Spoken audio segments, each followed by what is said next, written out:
Worry is like a shadow that follows you through life uninvited, yet constantly present. It creeps into your thoughts during the quietest moments and settles in your chest like a weight you can't seem to lift. But what if you could finally break free from this cycle? What if you could learn not just to stop worrying temporarily, but to live in a way where worry no longer has any hold over your peace? Buddhism teaches us that peace is not the absence of problems, but the presence of clarity. It is not about running away from life's chaos, but about transforming the way you respond to it.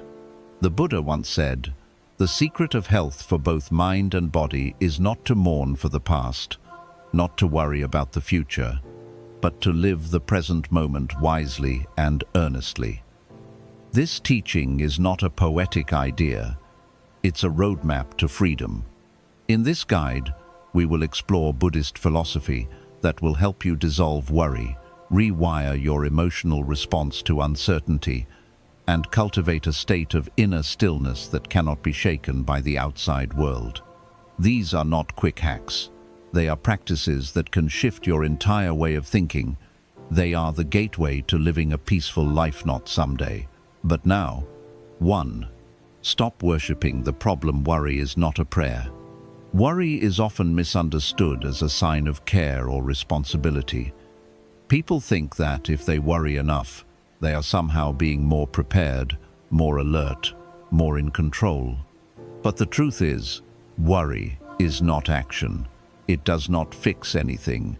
It does not solve the problem. It does not bring peace. What it does is exhaust the mind, weaken your focus, and poison the present moment. Worry is mental suffering disguised as responsibility.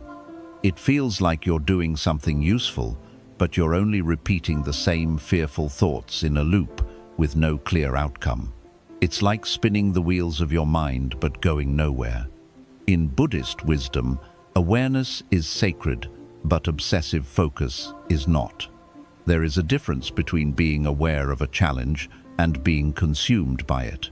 When you constantly replay the same situation, the same fear, the same what if, you are not thinking, you are worshipping the problem. You are giving it your attention, your energy, your belief. In this way, you turn the problem into a false god that you fear and feed with your emotions. Your focus becomes your form of worship. And in that worship, worry becomes like a silent prayer, except it's a prayer for the very things you don't want. You're meditating not on peace, but on fear.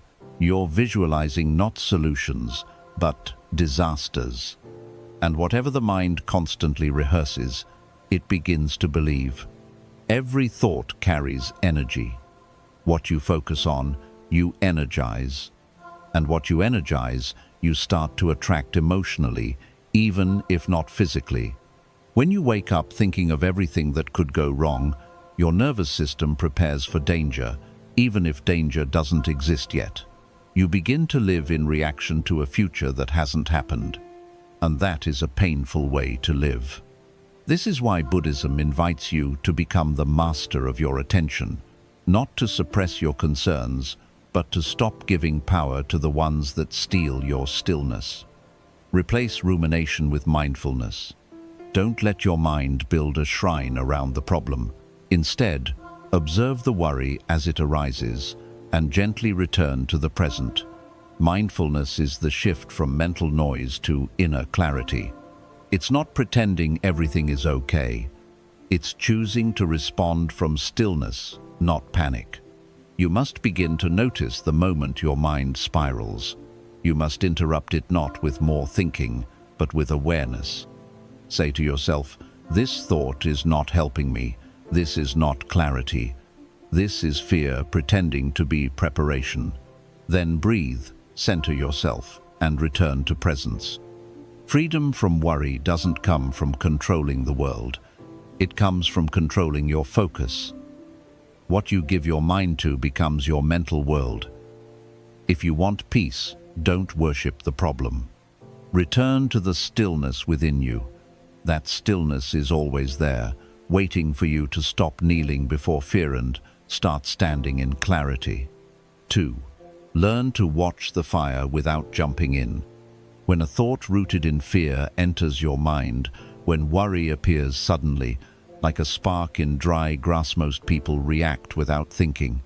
They immediately respond with panic, assumptions, overanalysis, or emotional overwhelm. This instant reaction is what keeps the fire of worry alive. It spreads because you pour your attention onto it like fuel. But Buddhism teaches us a far more powerful practice: to watch the fire without jumping into it. Your thoughts are not dangerous by themselves.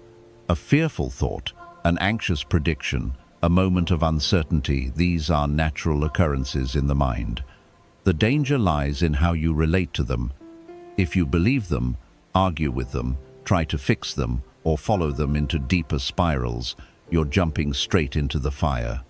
You become emotionally burnt, not because the fire was so powerful, but because you forgot that you had the choice to observe rather than react. Buddhist mindfulness teaches you to become the observer of your mind, not a prisoner of it. You begin by watching your thoughts like clouds moving across the sky. Some clouds are heavy, dark, and intimidating, but they still pass. They are not permanent. They are not your identity. They are just passing formations. In the same way, when worry rises in your mind, don't rush to push it away or to fix it. Instead, acknowledge it. Say internally, "This is worry. I see it. But I will not engage it." You name it. You recognize it. But you do not get swept up in its storm. This is where real power begins to emerge. Because now, you're not reacting out of fear. You're responding from awareness, and awareness is always stronger than fear. Imagine a burning flame in the middle of the room. Most people either try to blow it out frantically or run straight into it. But the wise person sits in stillness and watches it with calm presence. Eventually, the flame burns out. It exhausts itself. It fades because it was not fed. That's what worry does when you don't engage with it. When you learn to observe without reaction, you are creating mental distance, a sacred space between stimulus and response. This space is everything. In it, you have the clarity to choose peace over panic, stillness over spiraling. This is not avoidance, it is mastery. It is emotional discipline. It is choosing not to be pulled around by every thought that arises. The fire of worry may still flicker, but it cannot burn you if you don't enter it. So the next time your mind tries to drag you into anxious thinking, pause, watch the fire, don't move, don't speak, don't believe, just watch. Let the worry be. And let your stillness speak louder than your fear. 3. Drop the story. Worry lives in narratives, not reality. Worry is rarely about what is happening right now. It is almost always about what might happen, what the mind imagines could go wrong. In truth, the actual situation in front of you is usually manageable, but the story your mind tells about that situation turns it into something much bigger than it actually is. The story is what makes your chest tighten. The story is what keeps you awake at night. And that story, more often than not, is fiction. Buddhism teaches that the mind is a storyteller. It creates interpretations, assumptions, and projections. This process happens so quickly and so often that we begin to mistake the story for the truth. A delay in someone's reply becomes, "They must be upset with me." A small pain in the body becomes, "Maybe something's seriously wrong." One failure becomes, "I will never succeed." These thoughts spiral into narratives, and the more you feed them, the more real they feel, until worry becomes your emotional reality, even when no real danger exists. What's important to understand is that worry does not come from the present moment. It comes from a mental movie your mind is playing. You become the main character in this drama, where everything is uncertain, risky, or about to fall apart. The more you watch this movie, the more you suffer. Not because it's true, but because you've forgotten you're the one creating the script. Buddhism invites you to wake up from the story, to return to what is actually happening, not what your mind says will happen. Ask yourself in moments of anxiety, what is real right now, not imagined, not feared, but actually here. More often than not, the moment is peaceful. You are breathing, the room is quiet, no crisis is unfolding. The danger only exists in your thoughts. This is the power of mindfulness. It anchors you back to reality, not the story. It reminds you that thoughts are not facts, that just because your mind says something doesn't make it true. You can learn to pause the mental movie, put down the emotional script, and choose to live in the scene that is actually unfolding, not the one fear wants you to believe. The teachings of emptiness in Buddhism also remind us that situations are empty until we give them meaning. Your worry doesn't come from the situation, it comes from the meaning you have assigned to it. You've written the plot, built the characters, and even imagined the ending. And all of it happens without your conscious permission unless you become aware. So let this be your turning point. When worry appears, look deeper and ask, am I reacting to what is real or just to a story in my head? Then take a breath. Return to the present. Let go of the narrative. Drop the story. You will find that underneath the story there is silence, there is peace, there is clarity. That is your true reality, and that is where your freedom lives. 4. Accept the storm without becoming the storm. One of the greatest causes of suffering in life is not the storm itself, but our resistance to it. When something feels uncomfortable, uncertain, or painful, the natural instinct is to tighten, to reject, to wish it away. But Buddhism teaches that pain is inevitable, resistance is optional. And the more you resist what is, the more power you give to worry, stress, and fear. The key is not to escape the storm, but to remain untouched by it within yourself. When a storm hits in nature, dark skies, thunder, strong winds, the wise person does not panic and scream at the sky. They seek shelter, they remain calm, they wait. Because they know the storm is not permanent. They know that no storm, no matter how loud or violent, lasts forever. The same applies to the emotional storms in your life. A financial setback, a health scare, a broken relationship, a season of confusion. These are temporary, like weather. But when you mentally resist them, when you say, "This shouldn't be happening, I can't handle this," or "I need this to stop now," you turn a passing discomfort into prolonged suffering. Worry grows in resistance. It feeds on your refusal to accept what's happening. Your mind begins to catastrophize. You feel like you're drowning in what could go wrong. And yet, the moment you say, "I accept this moment as it is," something shifts. You're no longer fighting the current. You're flowing with it. You begin to reclaim your inner peace, not because the storm has ended, but because you've stopped making it your identity. Acceptance does not mean weakness or giving up. It does not mean you approve of the difficulty or that you must like the pain. What it means is that you have stopped adding a second layer of suffering. The first layer is the situation itself. The second is the mental war you wage against it. When you stop that inner battle, you create space for clarity, patience, and even healing. In Buddhism, this is called equanimity, the calm stability of mind in the face of highs and lows.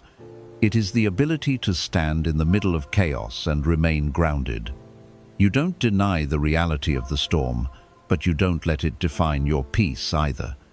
You recognize that life will always contain some form of uncertainty, and your power lies in how you meet it. So when the storm of life comes, whether in the form of loss, fear, or change, breathe. Acknowledge it. Don't try to escape it with panic or control. Sit with it and say to yourself, "This is here now. I do not have to like it." but I no longer have to become it. You are not the storm. You are the sky that holds it. The storm will pass, but the sky remains vast, unshaken, and endlessly patient. 5.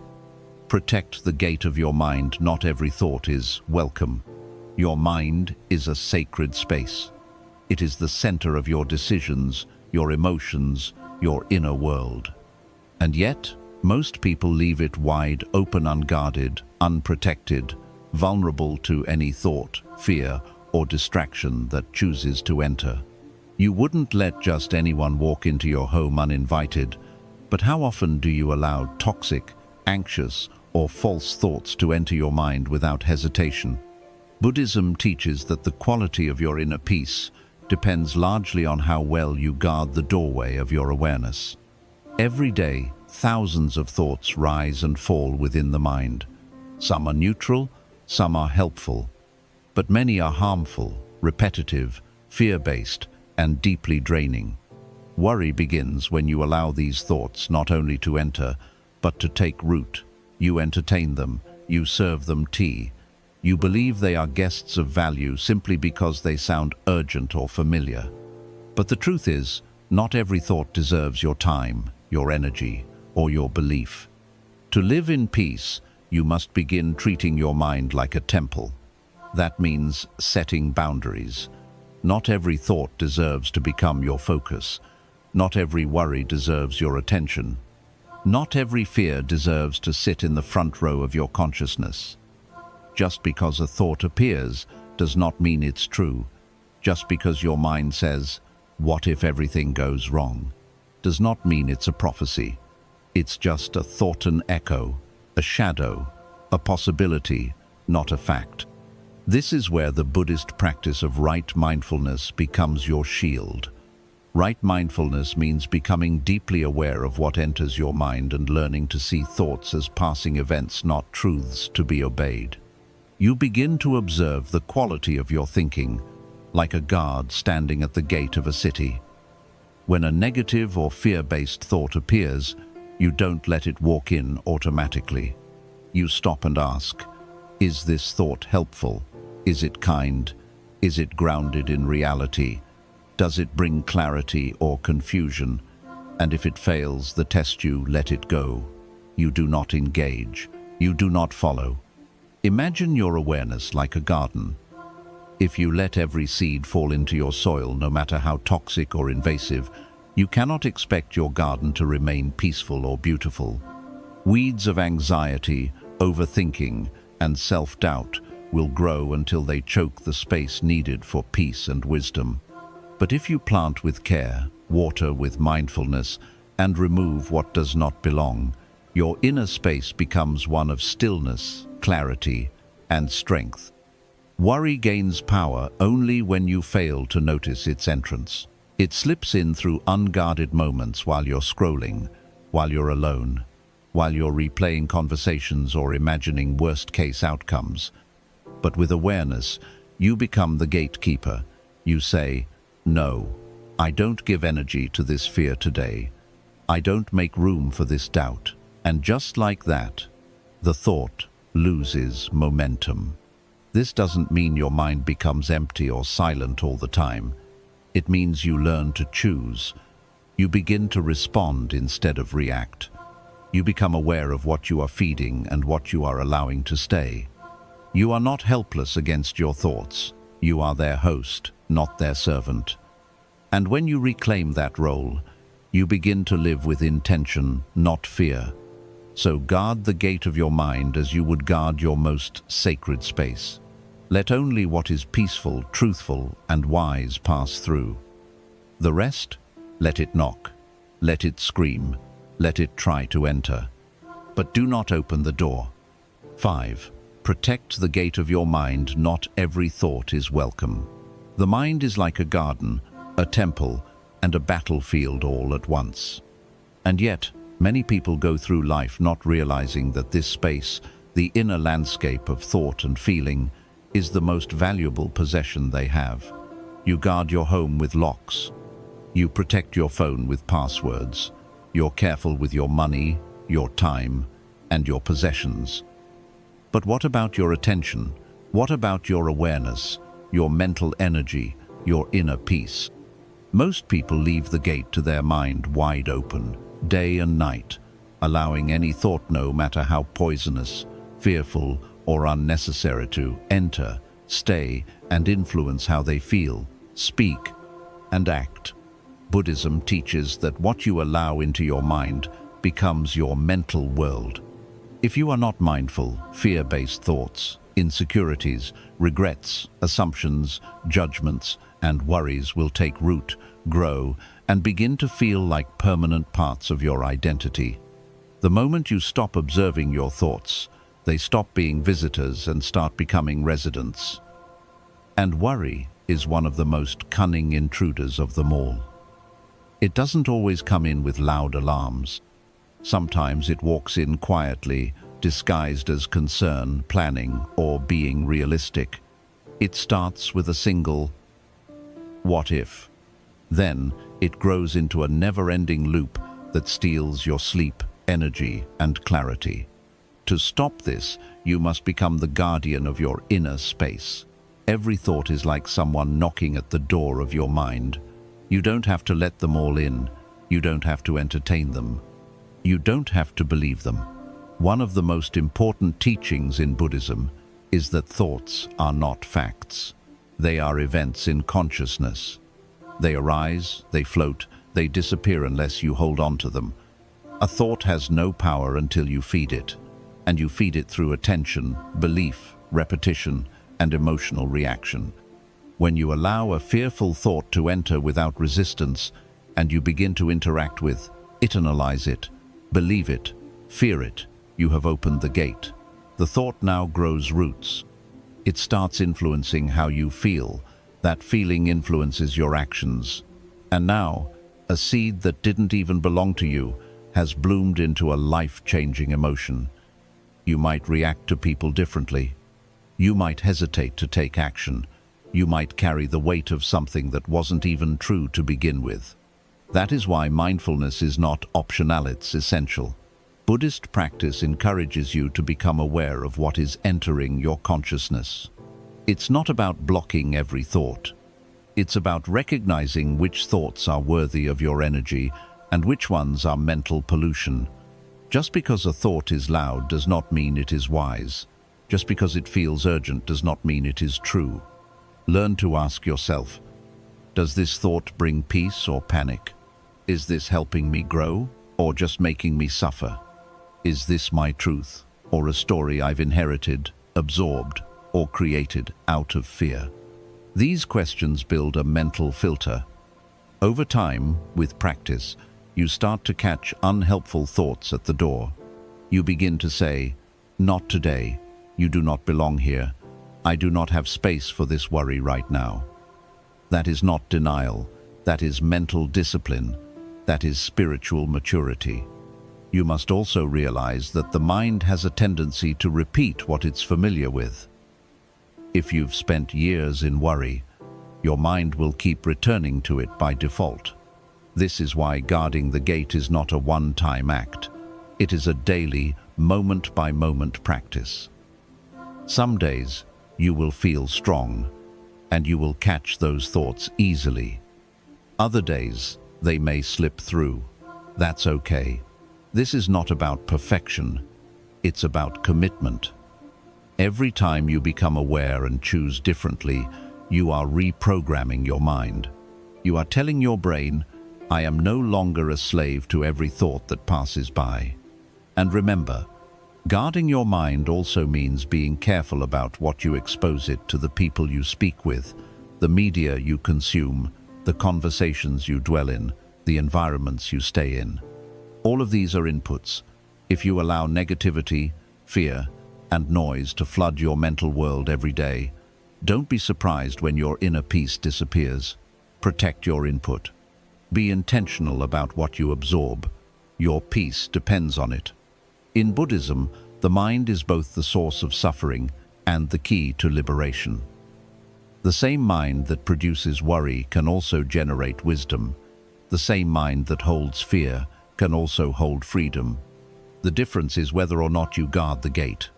So let this be your new standard. Not every thought is welcome, not every feeling is true, not every voice in your head deserves a microphone. You get to decide what stays. You are the gatekeeper. Stand guard with calmness, with awareness, and with love for yourself and your peace. 6. Replace the habit of overthinking with the practice of breathing. Overthinking is one of the most deceptive habits of the modern mind. It disguises itself as preparation, as problem-solving, as being thorough. But in truth, overthinking is a form of mental self-sabotage. It creates a maze of what-ifs and maybes and should-haves that have no end, no exit, and no peace. And the more you try to think your way out of anxiety, the deeper you fall into it. You become trapped in your own thoughts running in circles, rehearsing conversations, reimagining failures, rewriting mistakes. This mental noise doesn't lead to solutions. It leads to paralysis, fatigue, and emotional burnout. In Buddhist teachings, the mind is like a wild monkey, always jumping, always restless, always looking for something to worry about. If you leave the monkey untamed, it will create chaos. It will take one small concern and turn it into a mountain of imaginary disasters. It will convince you that you need to keep thinking in order to stay safe. But the truth is, peace never comes from thinking more. It comes from thinking lessened, becoming aware of what is thinking at all. That's where the practice of conscious breathing becomes a powerful tool of transformation. Breathing is the most overlooked medicine in the world. It is the simplest and most accessible practice, and yet the most neglected. Every breath is a return to the present. Every conscious inhale is a way of gathering your scattered energy. Every slow exhale is a way of releasing what doesn't serve you. In Buddhism, breath is more than survival, it is sacred. It is the anchor to the here and now. When worry floods your mind and overthinking begins to spiral, the first and most important thing you can do is stop. Not later. Not after one more thought. Stop now and breathe. Slowly, deeply. Not just casually breathing, but breathing with intention, with awareness, with reverence. Inhale through the nose. Hold. Exhale through the mouth. As you do this, observe what happens to your body. Your chest softens, your shoulders relax, your jaw unclenches. The body begins to exit the fight or flight state that overthinking creates. Your nervous system does not know the difference between a real threat and an imagined one. That means your thoughts alone can trigger the stress response. Your heart races, your muscles tense, your body gets flooded with cortisol. This is why overthinking feels like a physical weight. It's not just in your head, your entire system is affected. But breathing is the bridge that brings you back. It tells your body, you are safe, you are here, you are grounded. And when the body calms, the mind follows. The more you practice breathing intentionally throughout the day, the more you begin to rewire your habitual response to stress. Instead of defaulting to racing thoughts, you begin to default to stillness. Instead of overreacting, you pause. This pause is not weakness, it is power.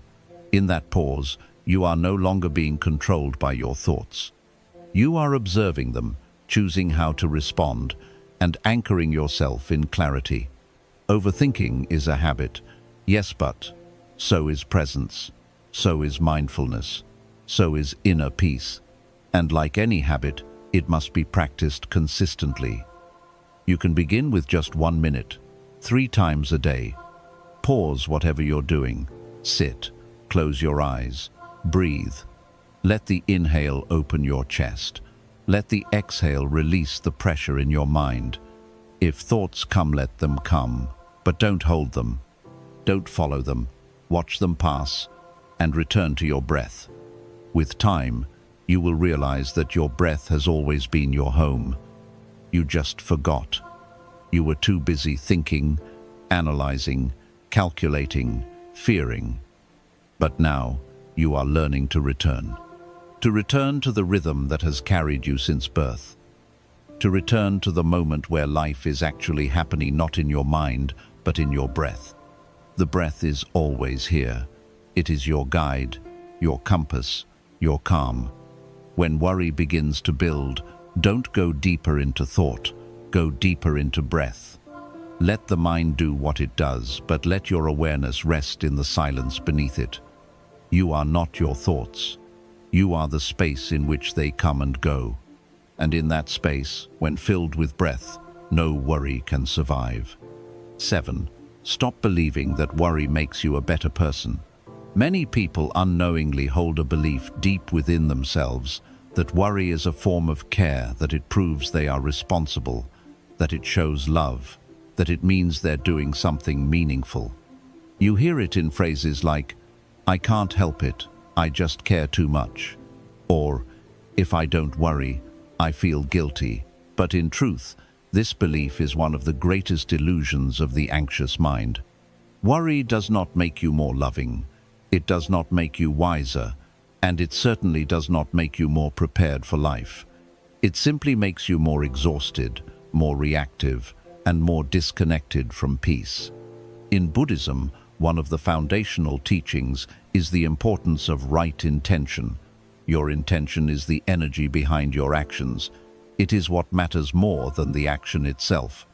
And worry, when examined clearly, is not driven by clarity or kindness. It is driven by fear. It is a habit of mental grasping, a desperate need to fix, control, or prevent something that hasn't even happened. It is the ego's way of saying, "If I don't stay mentally involved in this, everything will fall apart." But this is not wisdom. This is not love. This is fear pretending to be virtue. The mind believes that by worrying, it is doing something useful, that by rehearsing every bad scenario, it will be more prepared, that by keeping fear alive, it will somehow protect those you care about. But what actually happens is the opposite.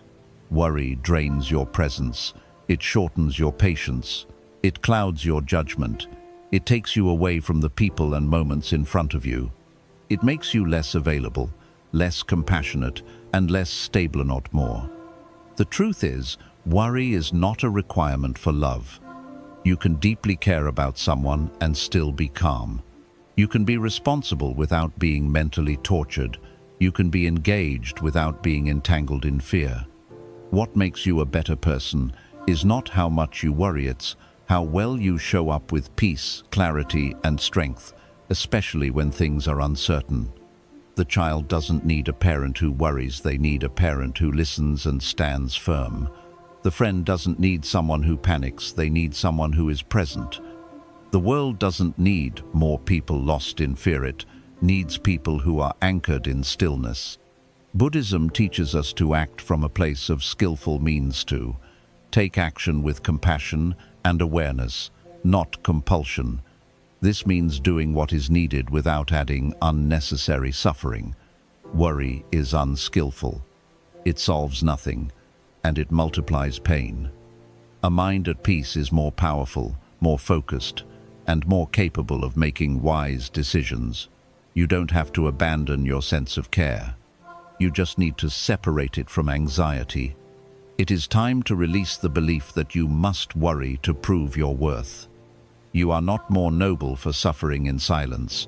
You are not more loving because you carry the world on your shoulders. Your value is not measured by how much fear you can hold. In fact, the more you let go of fear, the more deeply your love can flow. When your mind is no longer clouded by anxiety, your actions become sharper, your compassion becomes deeper, and your presence becomes healing. Let go of the lie that worry is virtue. It is not. Virtue is clarity, virtue is compassion, virtue is wisdom in action, and none of these require you to suffer. Next time you feel worry arising, pause and ask yourself, am I helping anyone by thinking this way? Or am I just feeding fear because I believe it makes me better? Then breathe. Return to your center. Remind yourself, It is not wrong to care, but it is unwise to suffer unnecessarily in the name of care. There is strength in peace, there is wisdom in calm, there is love in presence. And the most powerful version of you is not the one who worries more, is the one who trusts more, breathes more, lets go more, and shows up with silent, unshakable stillness. 8. Trust the silence more than the noise. Stillness is the mind's natural state. One of the most overlooked sources of peace is not found in solving all your problems, achieving all your goals, or getting everyone to understand you. True peace begins the moment you realize that you are not the noise in your mind, you are the awareness underneath it. That silence you often feel between thoughts. That stillness when you sit quietly before sleep or just after waking. That gentle space when the world is quiet, and your breath is the only sound that is your true nature. But worry keeps you disconnected from it. It replaces that silence with chaos, that clarity with confusion, that stillness with a storm. In Buddhism, the practice is not about achieving a certain emotional state. It's about remembering who you truly are beneath the surface-level thinking.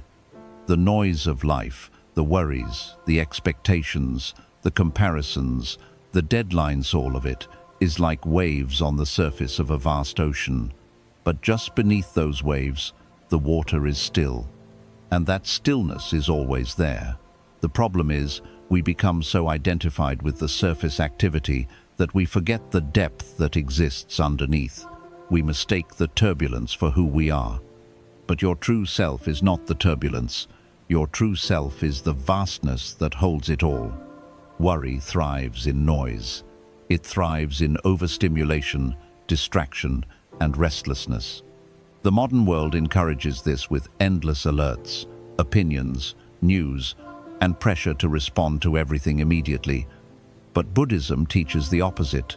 Do less, think less, go within more often. Turn down the external volume and listen for what is behind the noise.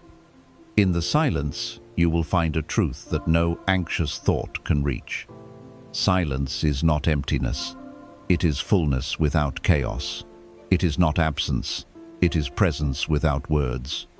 And when you begin to trust silence more than you trust the noise, something extraordinary happens. You stop looking for answers in the external world. You stop needing to fill every moment with thought. You stop believing that clarity only comes through logic. Instead, you start to sense truth from within. You hear your intuition more clearly. You feel your inner compass. You respond instead of react. You walk through life with a presence that cannot be shaken by surface-level storms. But getting to that place of stillness requires unlearning. You must unlearn the habit of compulsive thinking. You must unlearn the addiction to control. You must unlearn the belief that you must always be figuring things out. You do not need to figure everything out. Some things need to fall into place through non-resistance, not mental force. And the mind is far more powerful when it is still and focused than when it is frantic and scattered. Meditation, silence, walking in nature, sitting in quiet contemplation, these are not luxuries. These are lifelines. Every time you sit in stillness, even if your mind is restless at first, you are practicing coming home to yourself. You are saying, I do not need to panic to exist. I do not need to be in control to be safe. I can trust this stillness because it is who I am beneath the noise. And here lies the greatest paradox. The more you trust silence, the more answers arise from it. Not because you force them to appear, but because truth lives in stillness, not in chaos. Not in endless overthinking, not in worry, but in the quiet awareness beneath it all. So begin to treat silence as sacred. Not something to fear, not something to fill, but something to honor. It is not a void. It is not emptiness. It is your source. And the more time you spend with it, the more you will see your peace does not come from everything being solved. It comes from everything no longer needing to be solved. Silence does not ask questions. Silence does not fear outcomes. Silence simply is. And so are you. Let that be your refuge. Stop measuring peace by external conditions. Peace is an inner decision, not an outer result. One of the greatest traps that keeps people stuck in worry is the unconscious belief that peace is something that comes after life becomes perfect.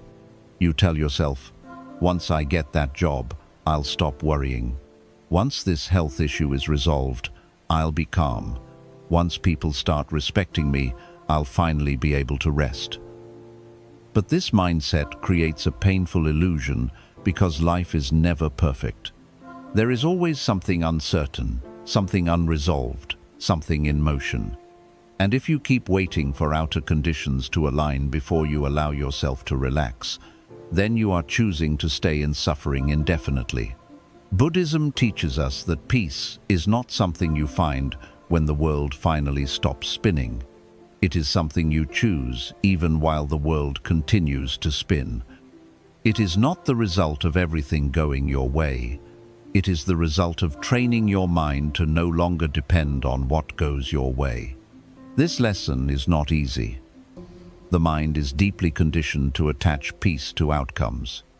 You get good news, you relax. Something goes wrong, you spiral. Someone compliments you. You feel safe. Someone criticizes you, you crumble. But all of this shows that your peace is tied to things you cannot control. And anything you cannot control is a dangerous place to build your inner world upon. This is why Buddhism places so much emphasis on detachment, not because you shouldn't care, but because the deeper you attach your peace to things that change, the more unstable you become. If your peace depends on other people behaving a certain way, on your future looking exactly how you want it to, or on circumstances being predictable and comfortable, then your peace is fragile. And fragile peace is not true peace. It's a temporary escape. To free yourself from worry, you must stop outsourcing your peace to the external world. You must stop saying, "I'll feel better when," and start saying, "I choose to feel anchored now." This does not mean you become numb. It does not mean you stop having goals or caring about what happens. It means you stop being ruled by the idea that your internal state is at the mercy of things you can't command. The Buddha taught that suffering comes not from what happens, but from our attachment to how things should happen. Worry is born when reality doesn't match your expectation. And because life is always changing, always shifting, your expectations are constantly being challenged. If you keep demanding that life fit your exact script, you'll constantly be in resistance, and resistance is where worry thrives. But the moment you decide, even if things are uncertain, I can still be calm. Even if I don't have all the answers, I can still be present. Even if life isn't how I planned, I can still meet it with grace. That is the moment you begin to reclaim your power. That is the moment your inner world becomes stronger than your outer world. This doesn't happen overnight. It is a discipline, a daily practice of catching your mind when it starts saying, "I need this to be different before I can be okay," and gently replacing it with, "I don't need everything to be perfect. I need to be present." Imagine your peace like a flame inside you. If it is constantly exposed to wind external opinions, outcomes, rejections, or delays, it will flicker and die. But if you build that flame within a strong, stable container, your own awareness, your own trust, your own detachment, then no storm can put it out. You carry the fire with you wherever you go. So stop measuring your peace by how good your day is or how perfectly life is behaving. Measure it by how often you choose presence over panic, by how often you choose to return to your breath when your mind begins to race, by how often you say to yourself, "This moment is not perfect, but I can still meet it with peace." Because in the end, The most powerful truth is this: peace is not something that happens to you. Peace is something you become. Let life flow without needing to force the outcome. Surrender is the highest form of wisdom. At the heart of all worry lies a single desire: control. The mind wants to know how things will turn out. It wants to plan the future, secure the result, and predict the path before it even begins walking. This desire to control is not inherently wrong. It's part of our instinct to survive, to feel safe. But when this instinct becomes your default way of living, it traps you in a never-ending cycle of anxiety. Because life, by its nature, is not controllable. It is fluid, unpredictable, ever-changing. And when you resist this nature, you suffer. Buddhism teaches that non-resistance is not weakness, it is wisdom. It is the ability to let go of the illusion that you are the master of the universe and instead become the master of your inner world. It is the practice of surrender, not in defeat, but in spiritual strength. Surrender does not mean giving up. It means trusting that life knows what it's doing, even when you don't. It means understanding that not everything needs to be forced, fixed, or figured out immediately. Some things are meant to unfold. Some answers are meant to come in their own time. Some paths are meant to be walked without knowing where they lead. Worry is what happens when you try to push the river. You want things to happen on your schedule, your timeline, your terms. But life is not a machine, it's a mystery. You can't control when people understand you. You can't control how others treat you. You can't control the timing of blessings, breakthroughs, or endings, but you can control how you meet each moment. You can control your energy, your attitude, your state of mind. And when you shift your focus from trying to command life to simply flowing with life, everything begins to change. Imagine a leaf floating on a river.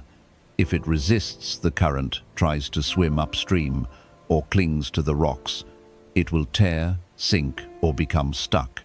But if it surrenders to the flow, it moves effortlessly, gracefully, even through rapids and turns.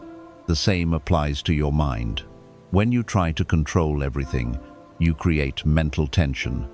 That tension becomes fear, that fear becomes worry, and that worry becomes suffering. But when you let go even just a little, you begin to move through life with ease. This is why surrender is the highest teaching in Buddhism, not because it is easy, but because it is transformative. To surrender means you trust the deeper intelligence behind life's unfolding. You trust that not getting what you want right now might be protection. You trust that the detour is not a delay, but a redirection. You trust that peace is not found in the known, but in the knowing that you are safe, even in the unknown. This mindset takes practice. It takes courage, because the ego wants answers. The ego wants certainty. The ego wants guarantees. But the soul wants truth. And truth only speaks in silence, in patience, in surrender. So when the mind begins to spin with worry, trying to force an outcome, fix the timing, or control someone else's response, pause, breathe, and say, I release the need to control this. I trust the process. I trust the unfolding. I choose to flow, not force. This one inner shift from forcing to flowing can open doors where only walls seem to exist. It can bring peace into situations where fear once ruled. It can remind you that your worth is not measured by your ability to control everything, but by your ability to remain grounded when everything is uncertain. Let go of the idea that you must carry the full weight of your life on your shoulders. You are not here to bend life to your will. You are here to move with life, moment by moment, breath by breath, with trust in your heart and stillness in your soul. The storm does not last forever. The confusion does not speak the final word. Your job is not to force the sun to rise, it is simply to remain open until it does. This is surrender. This is wisdom, and this, above all, is where your deepest peace begins. Understand that freedom begins where attachment ends. Let go, not because you're weak, but because you're finally wise.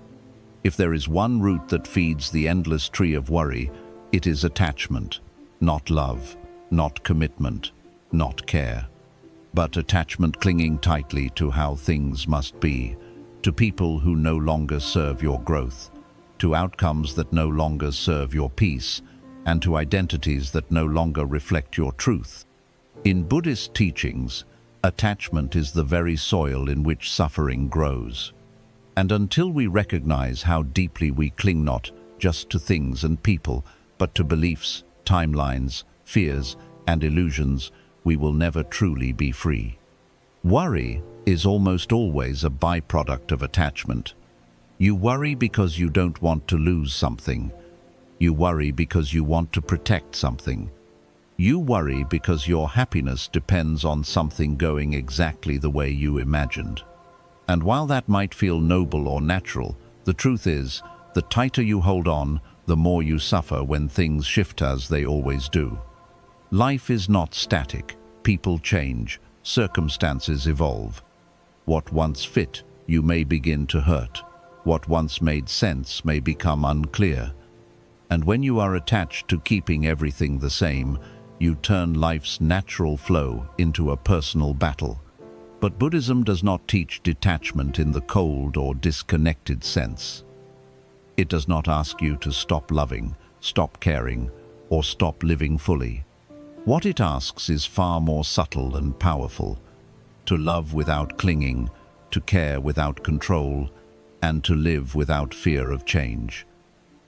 To be fully immersed in the moment without needing to own it. To give yourself to people and experiences with openness, but not with desperation. To say, "This brings me joy, but I will still be whole if it changes." Imagine holding a beautiful butterfly in your hand. If you clutch it tightly, it suffocates. If you let it go completely, it may fly away.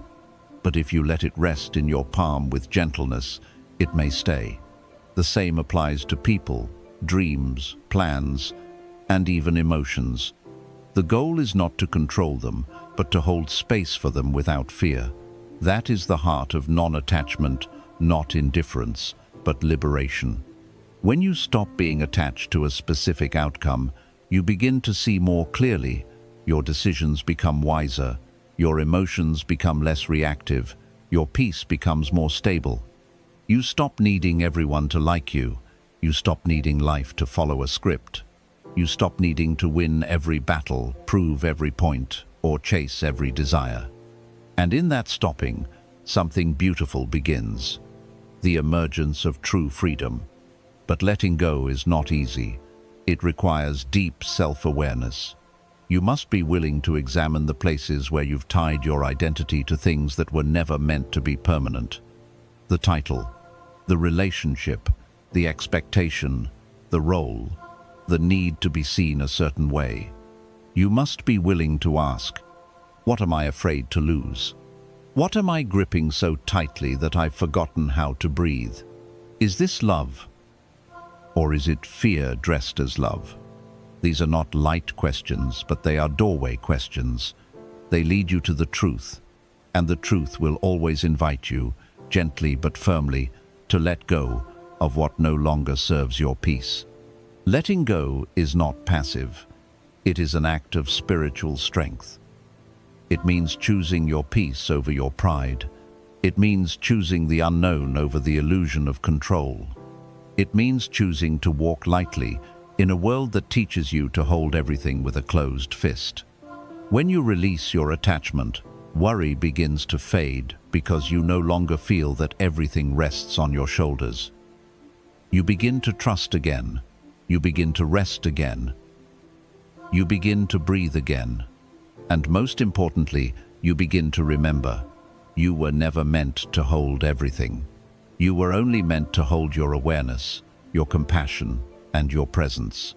The rest will come and go. But who you are beneath it all, that is where the real peace lives.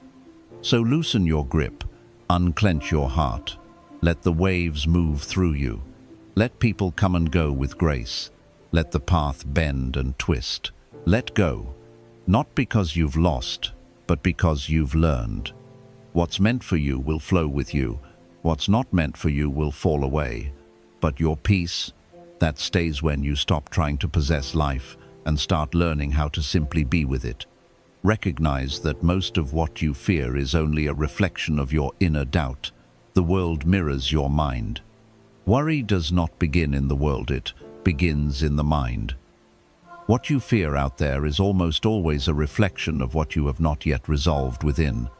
The people you fear disappointing, the future you're terrified of, the outcomes you constantly rehearse, these are often projections of your own self-doubt, not truth. Buddhism teaches that reality is not merely what happens outside of you, but how you perceive what happens. And if your inner world is filled with anxiety, your outer world will feel threatened even when it isn't. Think about this carefully. Two people can experience the exact same event. One panics, the other remains calm. One sees danger, the other sees opportunity. One becomes consumed by fear, the other anchored in presence. What makes the difference? Not the event itself, but the internal lens through which it is viewed. That lens is made up of your beliefs, your stories, your past wounds, and your inner dialogue. And until you examine that lens, worry will rule you, not because the world is dangerous, but because your perception of it is. Buddhism emphasizes this through the law of dependent origination, the idea that everything we experience arises in relationship with our consciousness. Our suffering doesn't come from what is happening, but from the mental commentary we add on top of what is happening.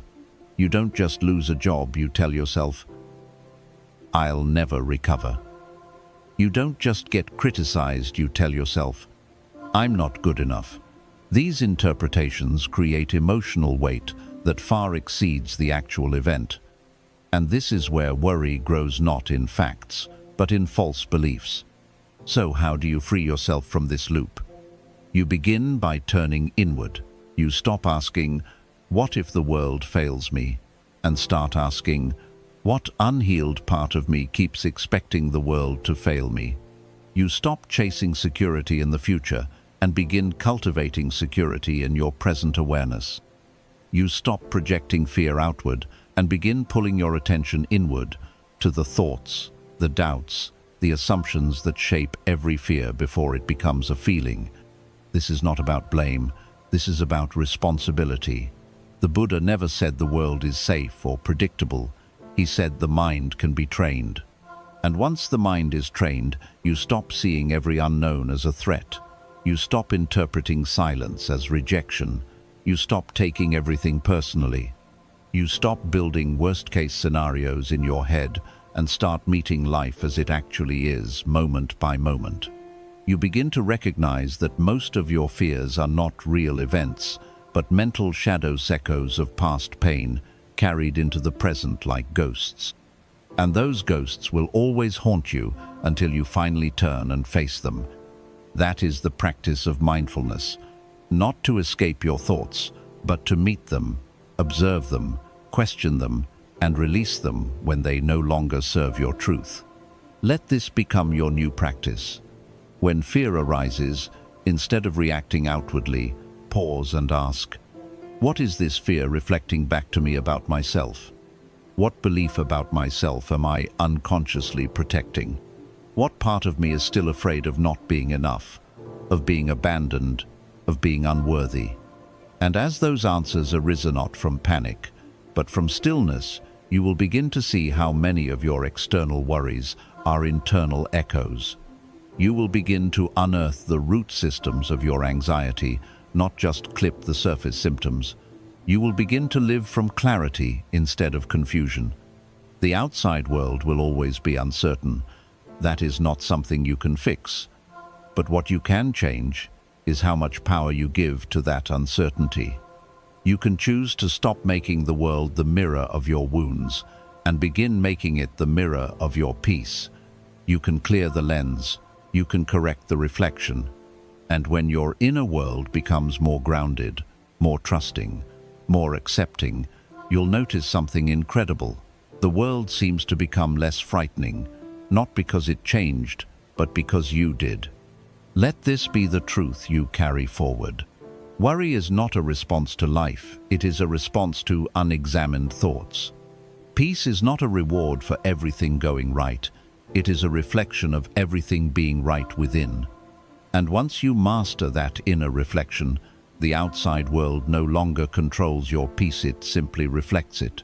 Let yourself be empty. Sometimes healing happens in the space you keep trying to fill. In a world that glorifies constant movement, endless productivity, and mental noise, it feels almost unnatural to be still, to be silent, to be empty.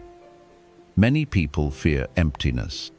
They confuse it with failure, with loneliness, with the absence of meaning, and so they fill every gap with thoughts, distractions, conversations, plans, worries, especially worries. Worry often becomes a way to avoid feeling what's beneath the surface, but Buddhism teaches something radically different. Emptiness is not the absence of life, it is the space that makes life possible. This concept is rooted in the Buddhist teaching of shunyata, or emptiness. It doesn't mean nothingness. It means that everything is free of inherent, fixed identity. Everything is fluid. Everything is impermanent. Everything is unfolding. And within that realization is great peace, because it means you don't have to cling so tightly to anything. You don't have to fear the pauses. You don't have to be defined by your past, by your roles, or even by your fears. You are allowed to be empty. You are allowed to begin again. Worry creeps in when we feel uncomfortable with emptiness. When there is a gap between where we are and where we want to be, the mind rushes in to fill that space with thoughts. What if I fail? Why isn't it working? What if I lose everything? But those thoughts are not truth. They are just placeholders for presence. They are the mind's way of staying busy, so it doesn't have to confront silence. But silence is not your enemy, it is your teacher. It is the space where real healing begins. Have you ever noticed how solutions arise not when you're overthinking, but when you've finally given up, gone for a walk, or sat quietly in surrender? That's not coincidence. That's your mind returning to its natural state, open, spacious, receptive. Healing cannot happen in a mind that is constantly tense. Insight cannot arise in a mind that is constantly forcing. Worry tightens the mind like a clenched fist, but emptiness through spiritual spaciousness allows you to receive. In this stillness, you begin to hear the whispers beneath the worry, the part of you that doesn't want answers, but peace, the part that doesn't want control, but release, the part that isn't asking for more, but asking for less noise, less pressure, less pretending. Let this be your reminder. It is okay to not always have something to say. It is okay to not always have a plan. It is okay to not have everything figured out. You don't have to earn your rest. You don't have to justify your silence. You don't have to fill every moment to prove your worth. Sometimes, the most powerful thing you can do is nothing. To simply sit, to breathe, to allow, to trust. In Buddhist monasteries, there are long periods of noble silence. This isn't a punishment. It's not about withdrawing from life. It's about deepening one's awareness of it.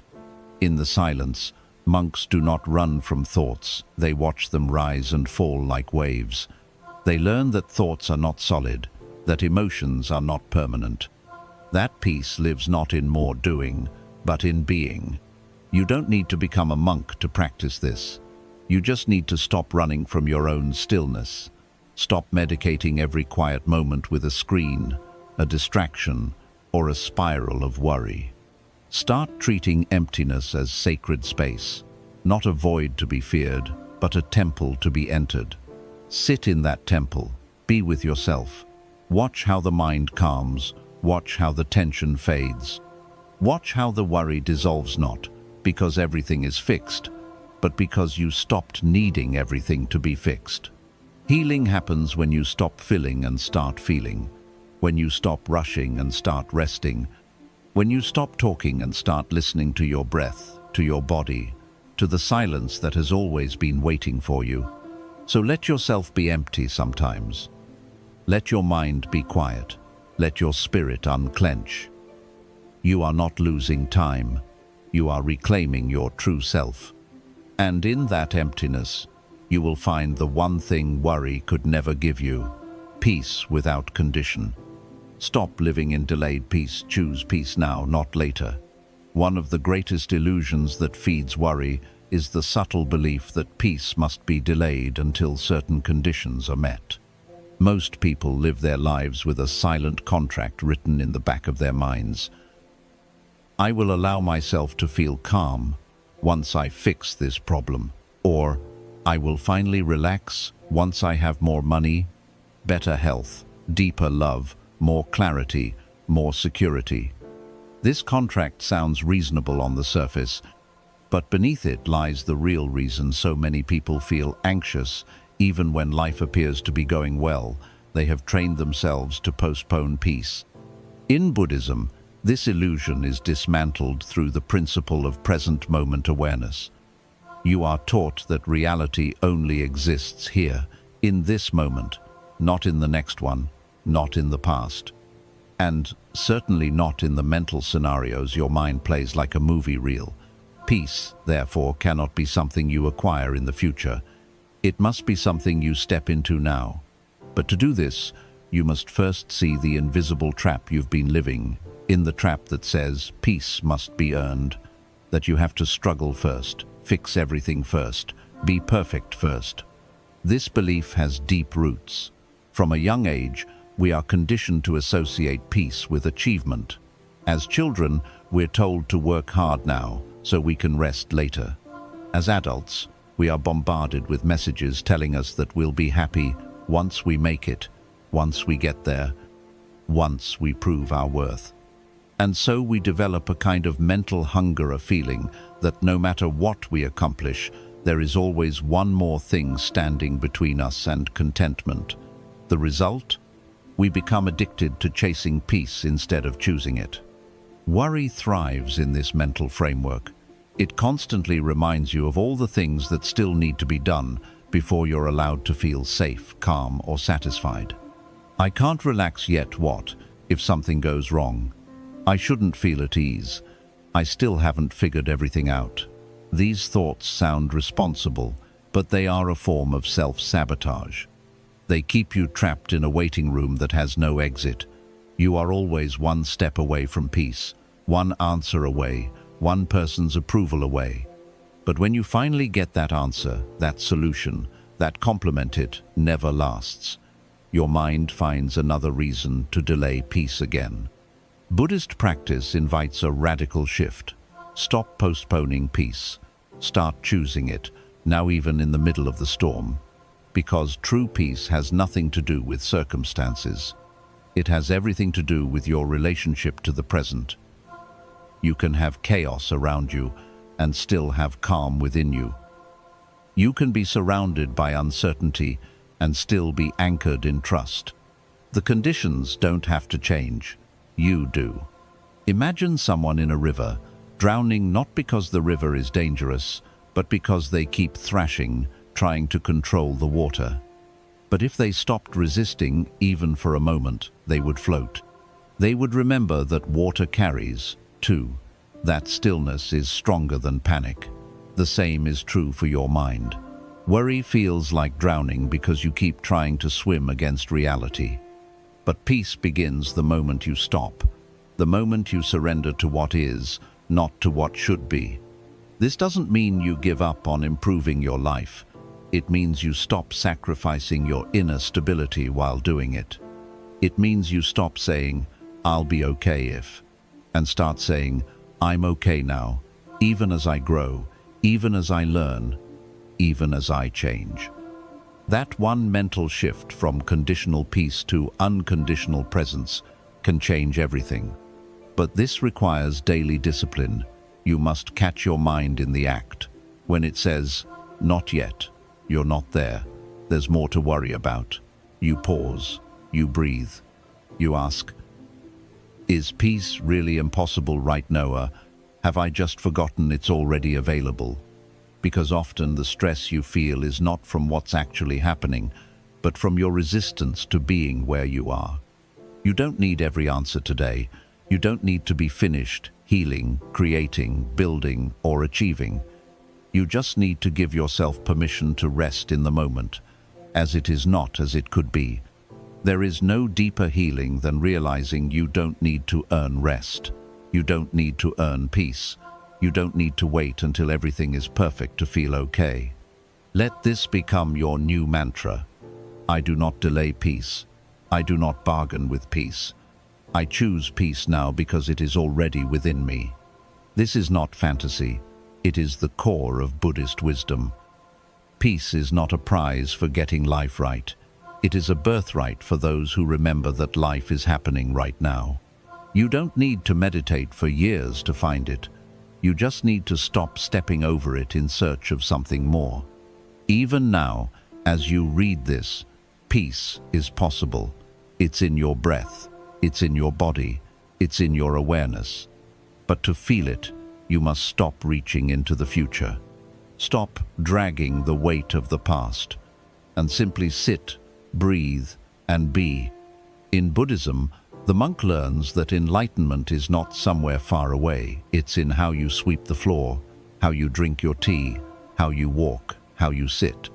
The ordinary becomes sacred not because life changed, but because awareness returned. And in awareness, peace always lives. So end the habit of delayed peace. Refuse to keep it trapped behind conditions. Choose to walk differently, softly, simply, awake. Let the world keep spinning. Let others chase. You have something far more powerful, the ability to return to stillness, right here, right now. Because the secret has never been in the future. It has always been this. Peace is not what you find at the end of the journey. Peace is how you walk every step of the way. Learn the power of inner refuge. Build a mind that doesn't collapse in the storm. Most people believe peace is something they visit on vacations, in moments of meditation, or during rare times when everything feels right. But Buddhism teaches that peace is not a place you visit, it's a place you build inside you. And unless you build it properly, even the smallest storm can shake your whole being. Inner refuge is the idea that you carry your shelter with you, not on the outside, but within the structure of your own mind. It is the awareness that no matter what's happening, externally criticism, illness, financial uncertainty, rejection, you have somewhere to return, a space untouched by chaos, a core of stillness that cannot be taken away. Most people live entirely on the surface of life. They build their identity, self-worth, and emotional safety around what they have, what others think, or what they achieve. But what happens when life takes one of those things away? Suddenly, their foundation cracks. Anxiety floods in. Identity dissolves. Worry becomes uncontrollable. Why? Because their peace was built on sand. The waves of life erode everything that was never rooted in truth. Buddhism teaches that you must go deeper. You must begin to anchor yourself not in circumstances, but in presence, not in outcomes, but in awareness, not in noise, but in silence.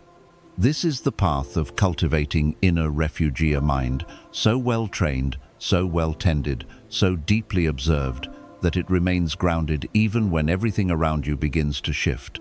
But building this kind of inner mind doesn't happen by accident. It requires effort, reflection, and a deep commitment to yourself. You must become familiar with the architecture of your own thoughts. You must observe how quickly the mind spirals into fear when faced with discomfort. You must notice how easily your sense of worth is shaken by someone's opinion or a change in plans. And then You must begin to reverse the habit bit by bit, breath by breath. A mind that becomes a true refuge is not reactive. It watches first. It waits. It breathes. It does not rush to panic or assumptions. It does not argue with what it cannot control. It pauses, asks for truth, and chooses a wise response over an impulsive one. It is not the loudest voice in the room, it is the calm center of awareness that listens before it speaks. This isn't a theory, it is a skill, a practice, something you build like a muscle. Each time you catch yourself in worry and gently return to presence, you're laying a brick in your inner temple. Each time you choose breath over reaction, you're strengthening the foundation. Each time you let a fear pass without feeding it, you are reinforcing the roof over your spirit. This temple doesn't mean the storms stop coming, but it means you are no longer homeless when they do. You are no longer left out in the open, exposed to the chaos.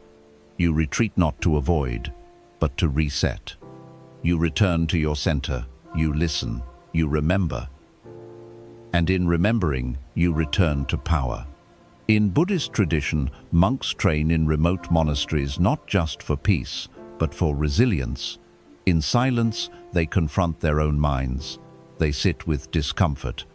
They learn how to remain undisturbed by praise or blame. They do not wait for perfect conditions. They create stability within themselves. That is the goal of your own inner refugito. Stop relying on peace that depends on the external world behaving the way you want. Your house should not collapse every time someone slams the door. Your peace should not disappear every time something unexpected enters your life.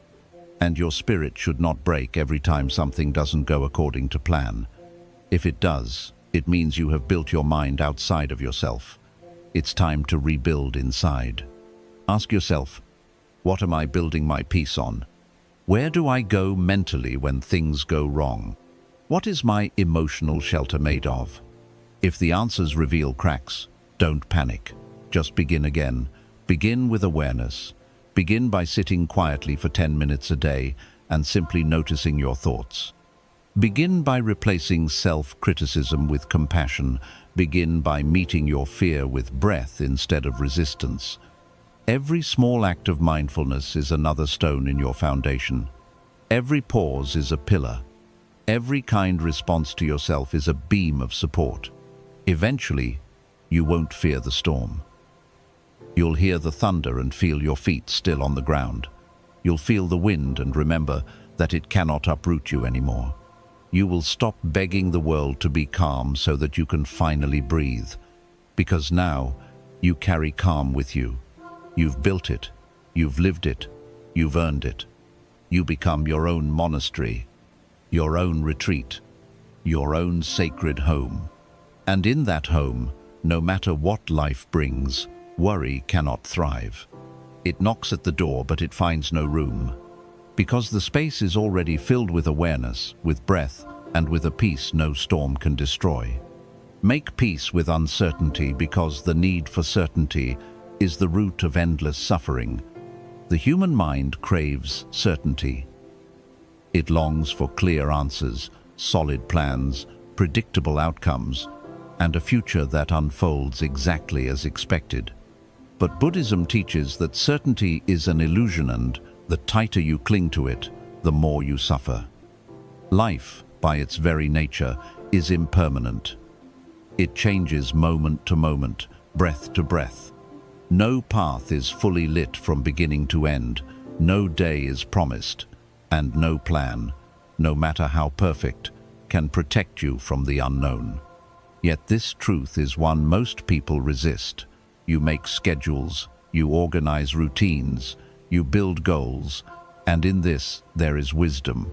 Structure can be useful, but the suffering begins when you attach your emotional safety to these structures. When you tell yourself, I can only feel calm when I know what's next. That belief is the root of countless forms of anxiety. Worry often arises not because something has gone wrong, but because the future is unclear. Your mind says, I don't know what's coming, and that's dangerous. But here's the truth. You've never truly known what's coming. You've only believed you did. The peace you once felt was not because the future was guaranteed, it was because, for a while, you allowed yourself to trust. Buddhist wisdom invites you to return to that trust, not in outcomes, but in awareness, not in control, but in presence. You begin to let go of the desperate need to predict and protect everything, and instead cultivate the skill of being with the unknown. Because the unknown is not the enemy. It is the space where all growth, all creation, and all transformation are born. If life were entirely certain, it would be lifeless. You would wake up each day knowing exactly what would happen. No surprises, no possibility, no room for change. It is the mystery of life that gives it depth, but the mind, afraid of discomfort, wants to strip that mystery away. It wants answers now. It wants security. And so it spins, creating stories, asking what if, imagining disasters. It believes that if it thinks hard enough, it can outsmart uncertainty. But this only creates mental suffering. Because no amount of thinking can control what has not happened. No amount of planning can remove the mystery from life. And no amount of worry can prevent change. So the practice becomes this: make peace with not knowing. Sit in it. Let it wash over you like cold water. Feel the discomfort. Breathe through it. Observe how your mind reacts.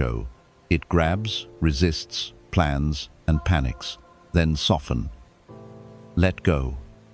Remind yourself, I do not need to know everything to be at peace. This is not passive. It's not about giving up or living in fear. It is about living from a deeper truster. Trust not that everything will go according to your plans, but that whatever comes, you will meet it with presence and strength. It is about knowing that life doesn't owe you certainty, but it does offer you countless chances to practice resilience, awareness, and grace. In Buddhist meditation, practitioners often sit without expectation.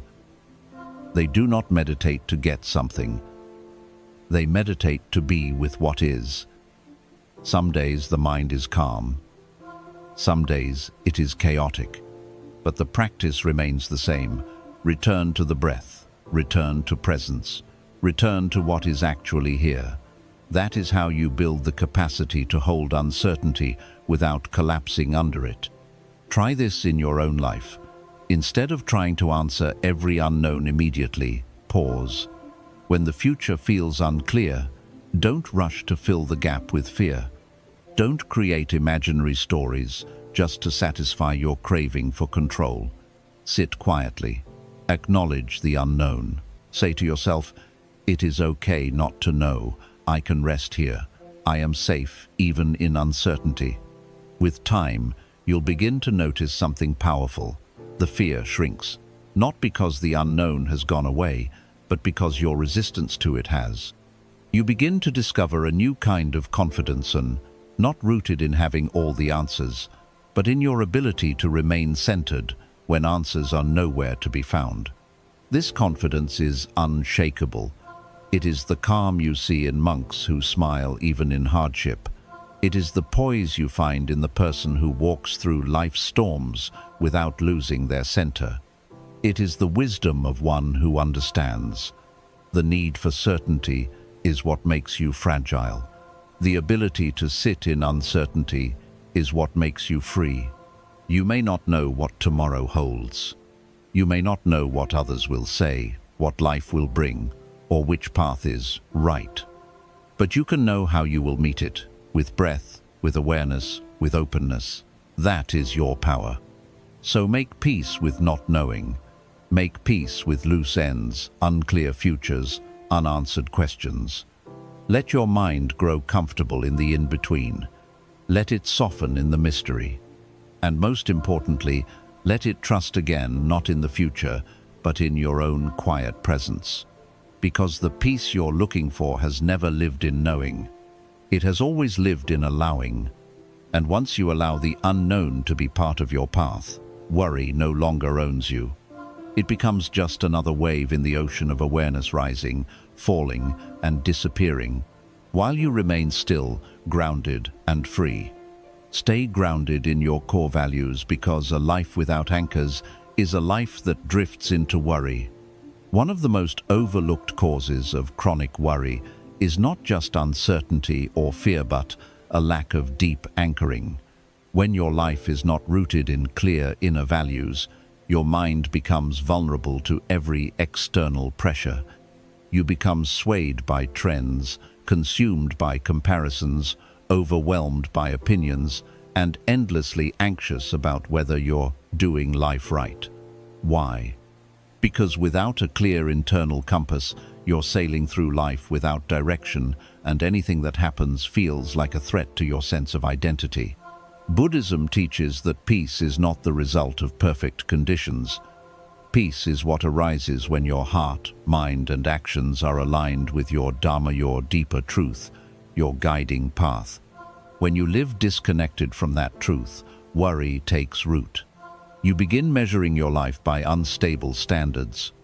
How much money you make, how others perceive you, how fast you are achieving, how popular or accepted you feel. These external standards constantly shift, and the mind trying to keep up becomes restless, unsettled, and insecure. But when you are grounded in your values, you become unshakable. You may not control the winds, but you have a sail. You may not know the whole map, but your direction is clear. You know what matters. You know what you stand for, and that clarity becomes the anchor that steadies your mindaven when the waves rise. The Buddha's life was the embodiment of this. He left a palace, not because he hated wealth or pleasure, but because his inner values pulled him toward truth, freedom, and compassion.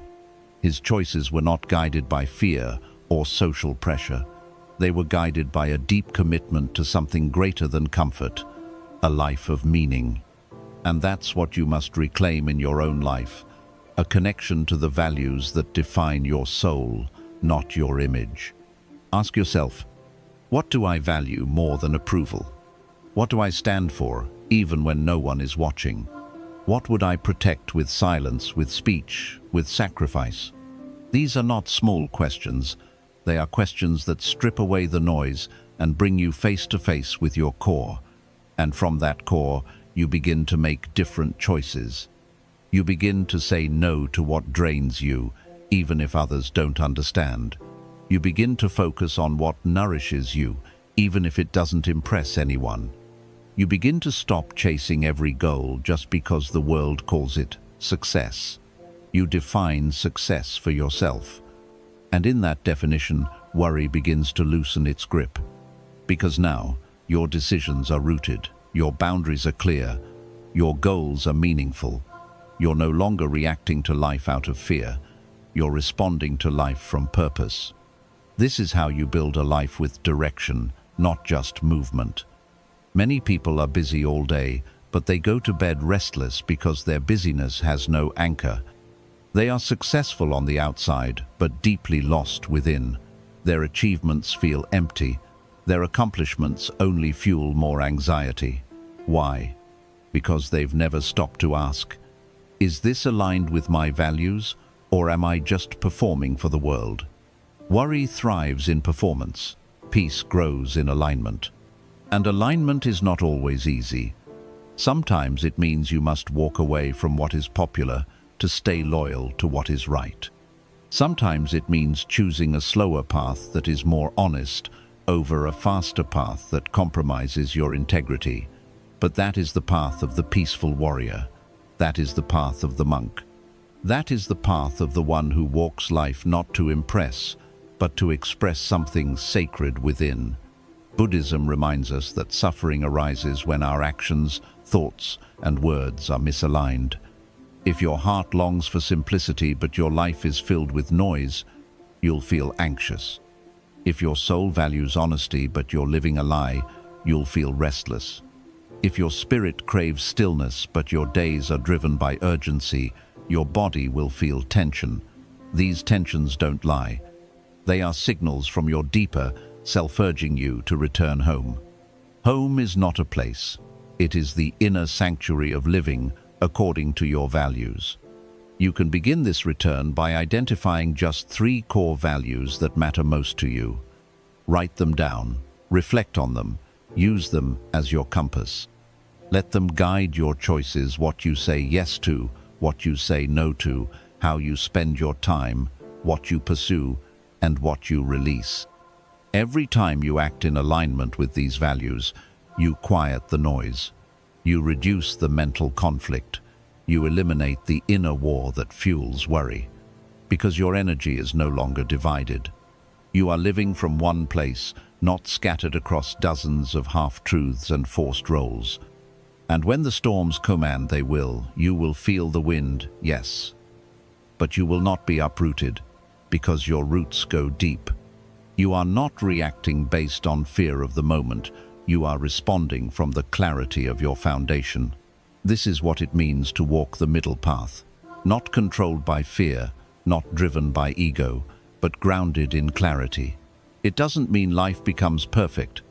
It means your mind no longer gets pulled in every direction by it.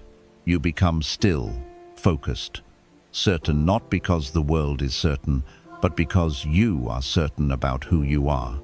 And when you are certain about who you are, you do not need the world to validate you. You do not need everything to go your way. You simply need to return again and again to your values. In them, you will find your true refuge. Because the most peaceful life is not the one that avoids challenge. It's the one where your values are stronger than your fears, your clarity louder than your confusion, and your anchor deeper than the waves.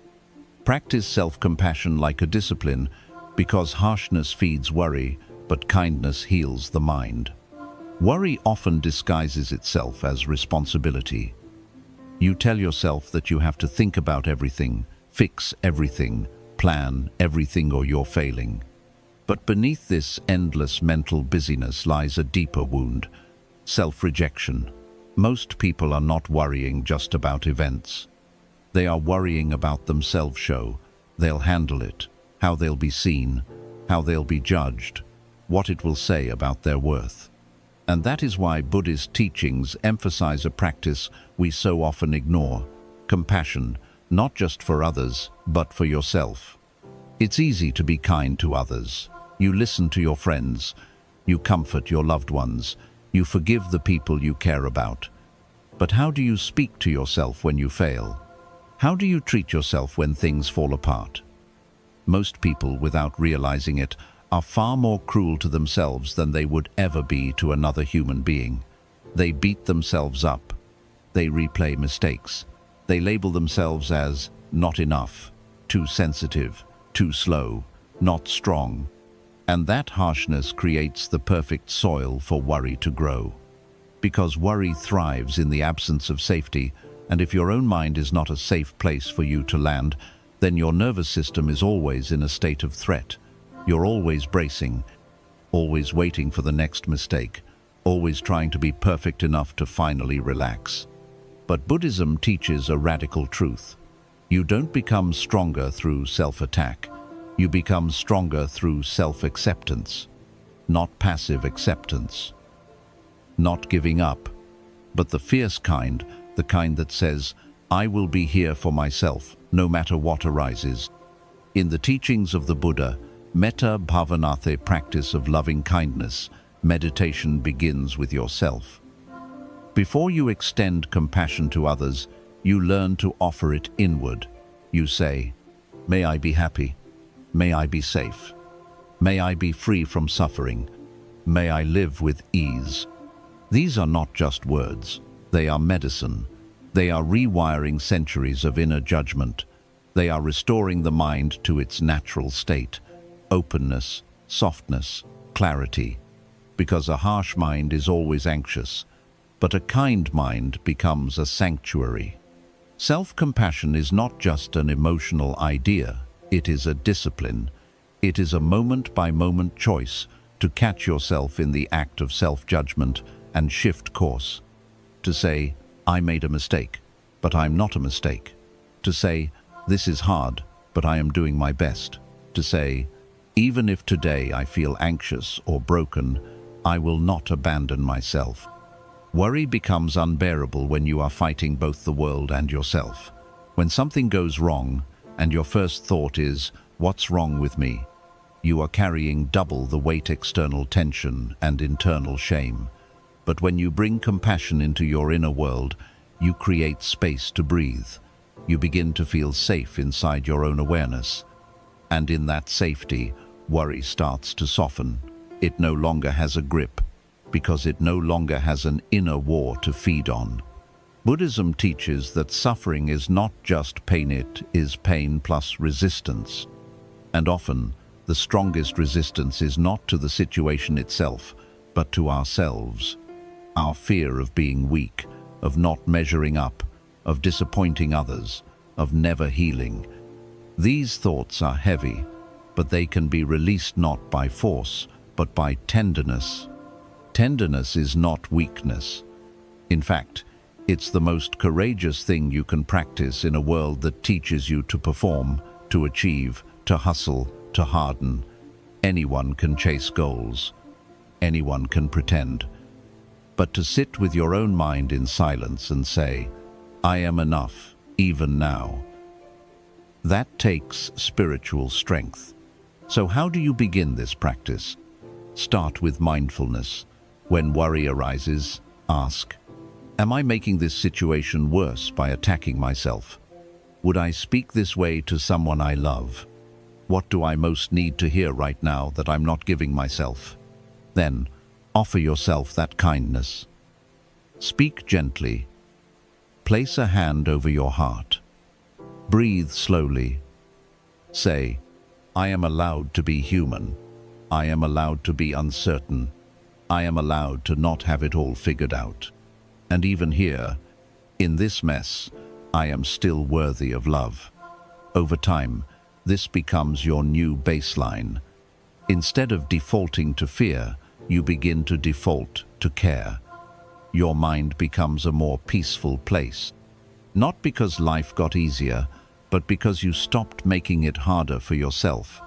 Even the Buddha, after reaching enlightenment, taught his disciples not just how to see clearly, but how to be kind. He understood that awakening is not just the absence of illusion, it is the presence of love. And that love must begin where you are, with the person you see in the mirror, with the voice in your head, with the thoughts you think when no one is watching. Because if you are not your own refuge, worry will always find a way in. But if you become your own ally, your own inner friend, then even in the darkest moment, you will not feel alone. Let your kindness be your anchor. Let your compassion be your discipline.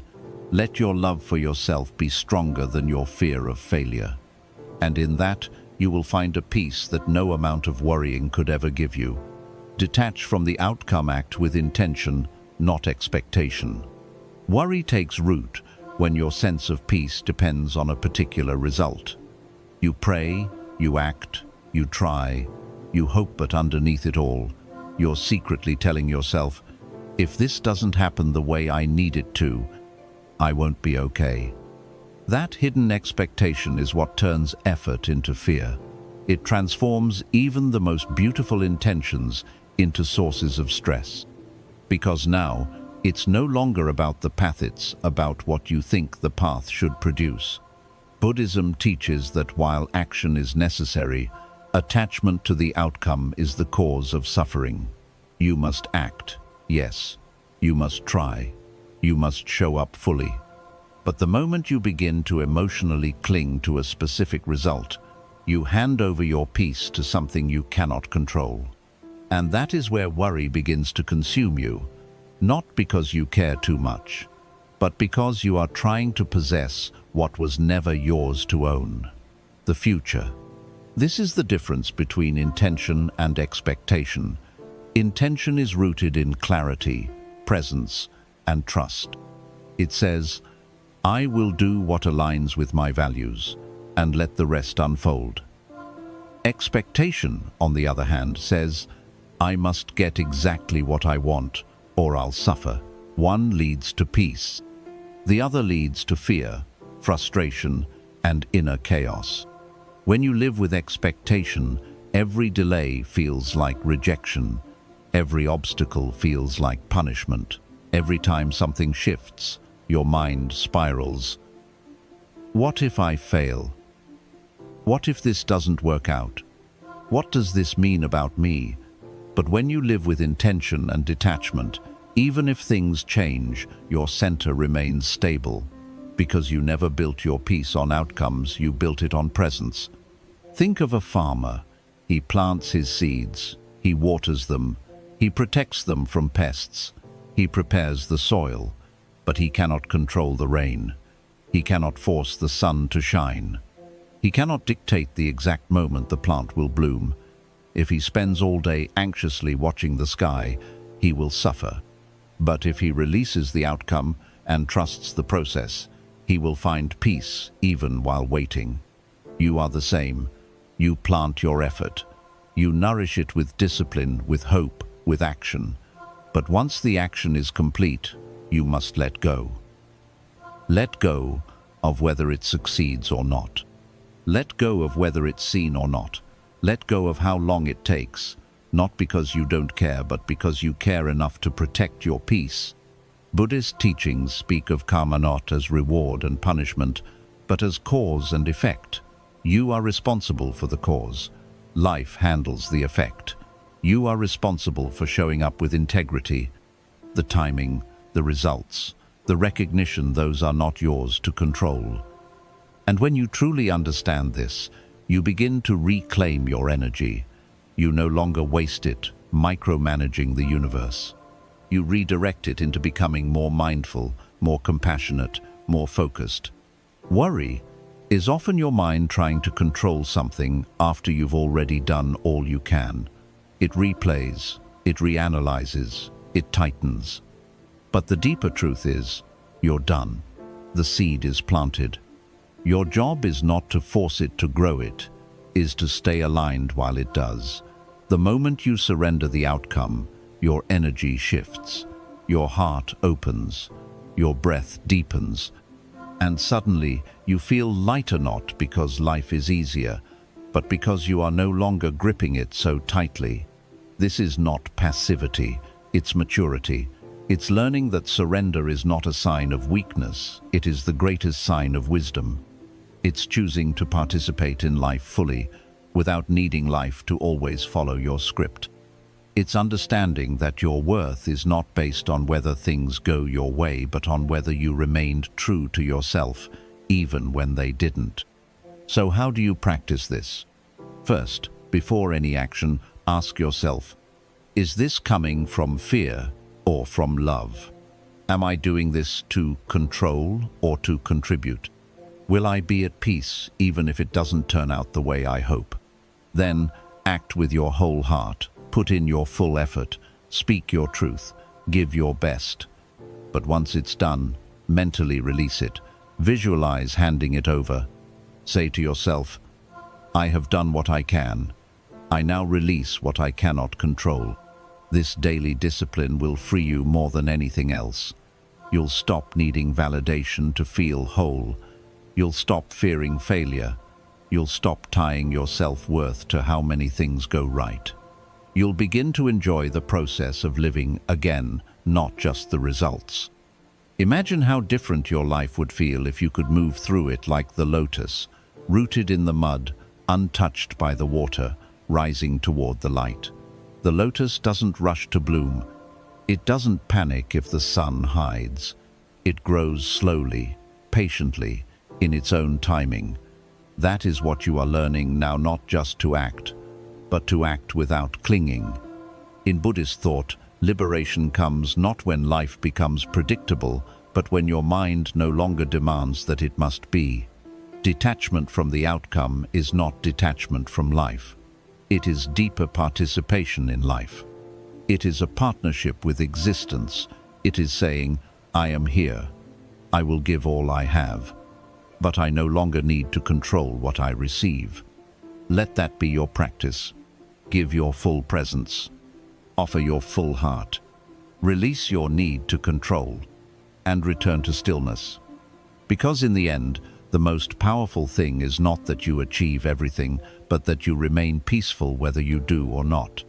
Cultivate inner stillness daily, because the world will not slow down for you, but you can slow down within yourself.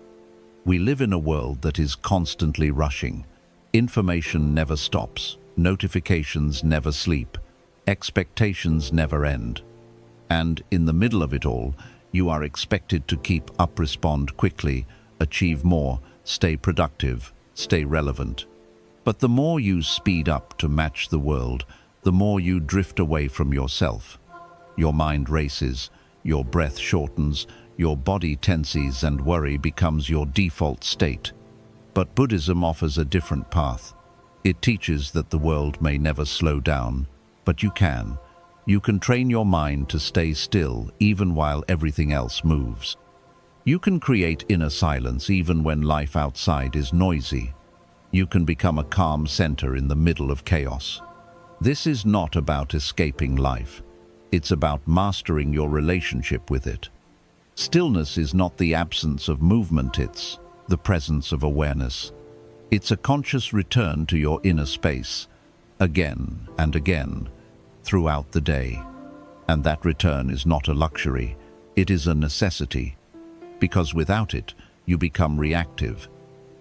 Every challenge becomes overwhelming. Every uncertainty becomes fear. Every quiet moment becomes something to escape from rather than something to return to. The Buddha himself sought stillness not as an escape from suffering, but as the place where suffering is transformed. In the deep stillness of his awareness, he watched thoughts arise and fall, cravings arise and fall, pain arise and fall, until he discovered the truth that none of it lasts, and none of it defines who you are. And that same truth lives within you. But to access it, you must stop rushing toward every distraction and begin walking slowly toward your own silence. Stillness doesn't come from changing your environment. It comes from changing your attention.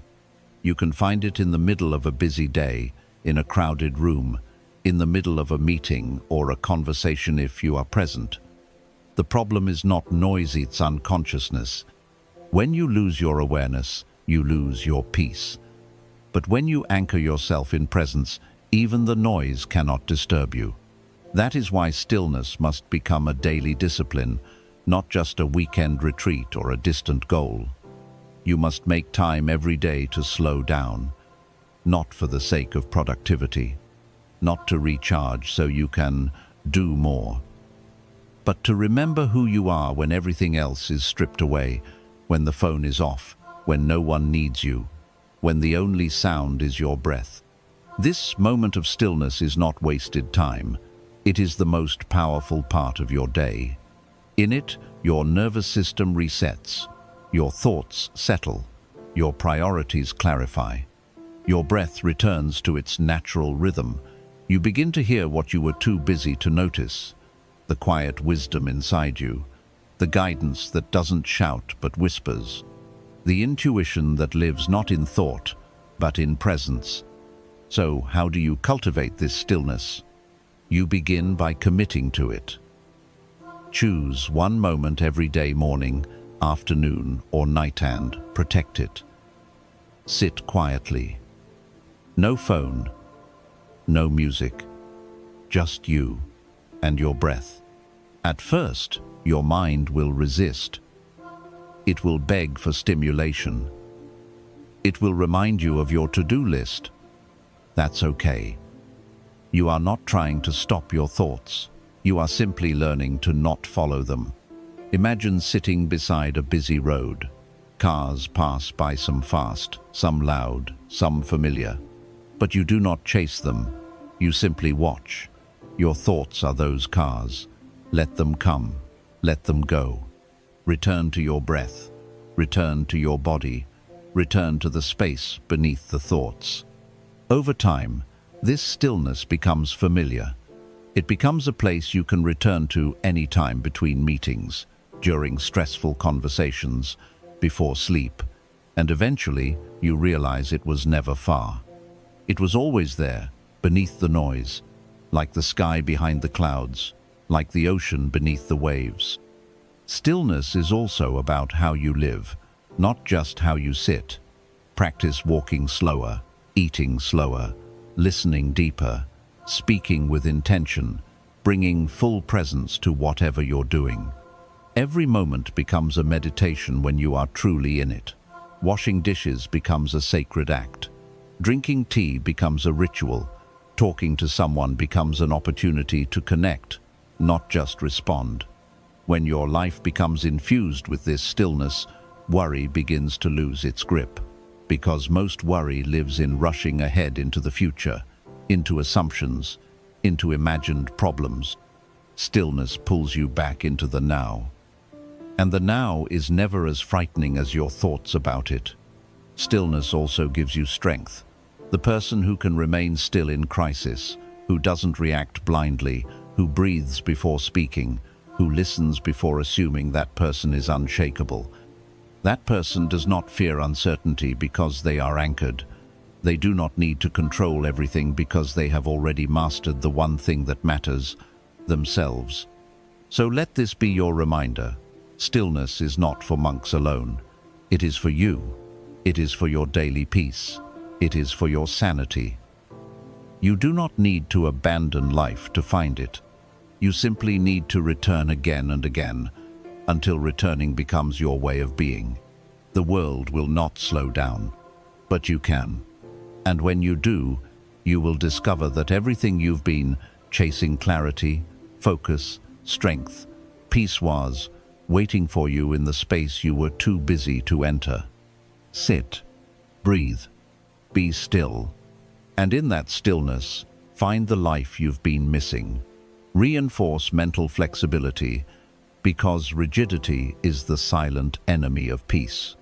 Most people believe strength is found in holding firm, in never bending, in standing tall no matter what.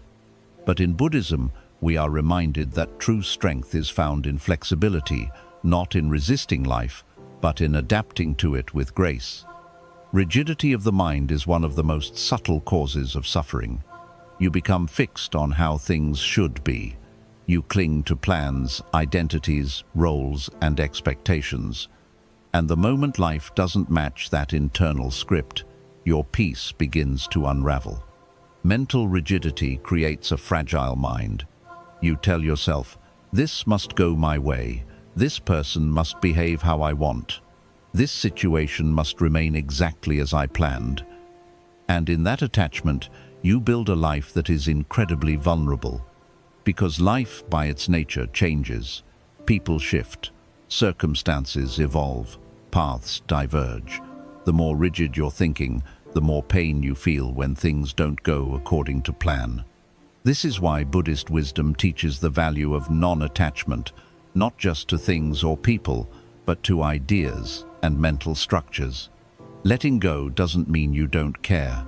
It means you are no longer holding on so tightly that it breaks your spirit when the winds of change blow through your life. You are allowed to have preferences, but you must also allow life to unfold. You are allowed to make plans, but you must also remain open to the unexpected. To reinforce mental flexibility, you must begin by observing your own thoughts. Notice how quickly the mind clings. A decision is made, and you resist. A comment is said, and you internalize it. A delay occurs, and you call it failure. These reactions are not the result of the situation itself, but of your mental inflexibility, the unwillingness to see it differently, the inability to pause and ask, what else could this mean? Buddhism encourages us to cultivate a mind like water. Water does not resist the shape of the container. It flows around obstacles. It adapts to the terrain. It does not lose itself, it transforms to fit the moment. A flexible mind is not weak, it is wise. It knows when to persist and when to let go. It understands that bending is not the same as breaking. It knows that softness is often more enduring than hardness. Mental flexibility begins with awareness. When you catch yourself saying, "This isn't fair," "It's not supposed to be like this," or "Why did this happen to me?" Pause. These statements often come from a rigid inner narrative, one where your peace depends on external events aligning perfectly. But peace is not about perfect alignment. It's about inner adaptability. Ask yourself, can I allow this moment to be what it is? What is life trying to teach me through this shift? How can I respond with openness, not resistance? These are the questions of a flexible mind. Another form of mental rigidity is self-concept. You believe you are a certain kind of person. I am someone who never fails. I am always in control. I don't get emotional. These identities become prisons, and the moment life challenges that identity, you feel lost. But Buddhist teaching shows us that the self is not fixed. It is a fluid, ever-changing process. Clinging to a solid identity creates fear, fear of being exposed, of failing, of not living up to your own image. Mental flexibility means allowing yourself to change, to evolve, to grow in directions you never expected. It means allowing yourself to be wrong sometimes, to learn, to say, "I used to believe this, but I see it differently now." That is not weakness. That is the mark of someone who has outgrown their former self. Flexibility also applies to relationships. When you demand that others fit your expectations, your timeline, your communication style, your way of doing things, you create tension. You try to mold people into shapes that match your comfort zone. But true connection comes when you give others room to be who they are. When you meet them where they are, not where you wish they would be. This does not mean tolerating disrespect. It means recognizing that different does not mean wrong. That people are not problems to fix, but mysteries to understand. A flexible mind listens before it labels. It observes before it reacts. It allows space for nuance, for contradiction, for growth. When you reinforce mental flexibility, you become calmer, not because life stopped being difficult, but because your mind stopped insisting that it be easy. You let life breathe. You stop forcing, and you start flowing. One simple but powerful practice is to start saying to yourself, "I release the need for this to be perfect. I allow it to be what it is. I will adapt." Repeat this in moments of stress, in moments of change, in moments where your mind wants to scream, "This is not how it was supposed to go." Each time you say it, you're reprogramming your nervous system. You're teaching your brain that change is not danger, that flexibility is not loss of control, it's a return to balance. Even in nature, the most resilient trees are the ones that sway in the wind. The rigid ones, they snap in the storm. You too are learning how to sway, how to breathe when things don't make sense, how to smile when things don't go your way, how to let life shape you without letting it shatter you. Mental flexibility is a quiet superpower. It doesn't shout, it doesn't need recognition, but it allows you to walk through life with grace, even when the ground is uncertain. It allows you to change your mind without losing yourself, to evolve without shame, to hold your plans lightly and your values deeply. And in that, you become truly free, not because life obeys your mind, but because your mind no longer needs life to obey it. Stay true to your long-term vision, because worry shrinks when you live from purpose, not panic. One of the quietest reasons worry takes over your life is that you lose sight of your long-term vision. You get caught in short-term fears, daily irritations, and momentary setbacks. The mind begins to panic over what's happening right now, and in doing so, it forgets what really matters. You start to measure your progress by what's urgent instead of what's meaningful. You stop living from your purpose, and you start reacting from pressure. Buddhism teaches that peace doesn't come from removing all problems, it comes from aligning your life with deep, enduring intention. When you're aligned with your long-term vision, your values, your purpose, your calling, momentary setbacks lose their power to control you. You no longer see every delay as a disaster, every challenge as a threat, or every mistake as evidence of failure. Instead, you understand that the path to something meaningful is rarely smooth, and that real peace comes not from controlling the journey, but from staying true to your direction through it. In the Dhammapada, the Buddha says, "Like a solid rock is not shaken by the storm, even so the wise are not affected by praise or blame."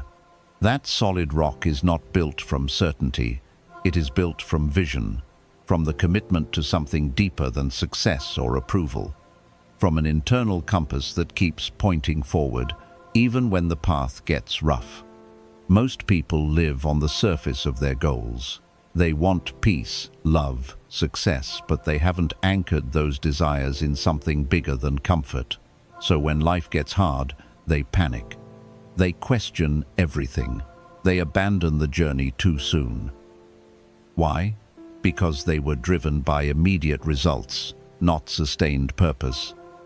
Their focus was on speed, not alignment. When you live like this, worry multiplies. Every challenge feels like a reason to quit. Every slow season feels like a failure. Every obstacle feels like evidence that your dream isn't meant for you. But in Buddhism, we learn that the mind that is anchored in purpose does not shake so easily. It remembers, it adapts, it trusts. And because it trusts, it stops worrying about what's temporary and starts returning to what's timeless. To begin shifting into this kind of mental clarity, you must start by getting honest about what you truly want, not just what looks good on the outside, not just what makes others approve of you, but what genuinely brings you inner meaning. Ask yourself, what kind of life do I want to build, not just for this year, but for this decade? Who do I want to become, regardless of whether others notice? What values must guide me, even when I'm under pressure? What do I deeply care about, that I'm willing to struggle for without losing myself? These are not small questions, they are foundational. And when you begin to answer them honestly, your priorities change. You stop chasing what's urgent, and you start nourishing what's important. You stop letting worry pull you off course, and you start letting vision pull you forward. Think of a mountain climber.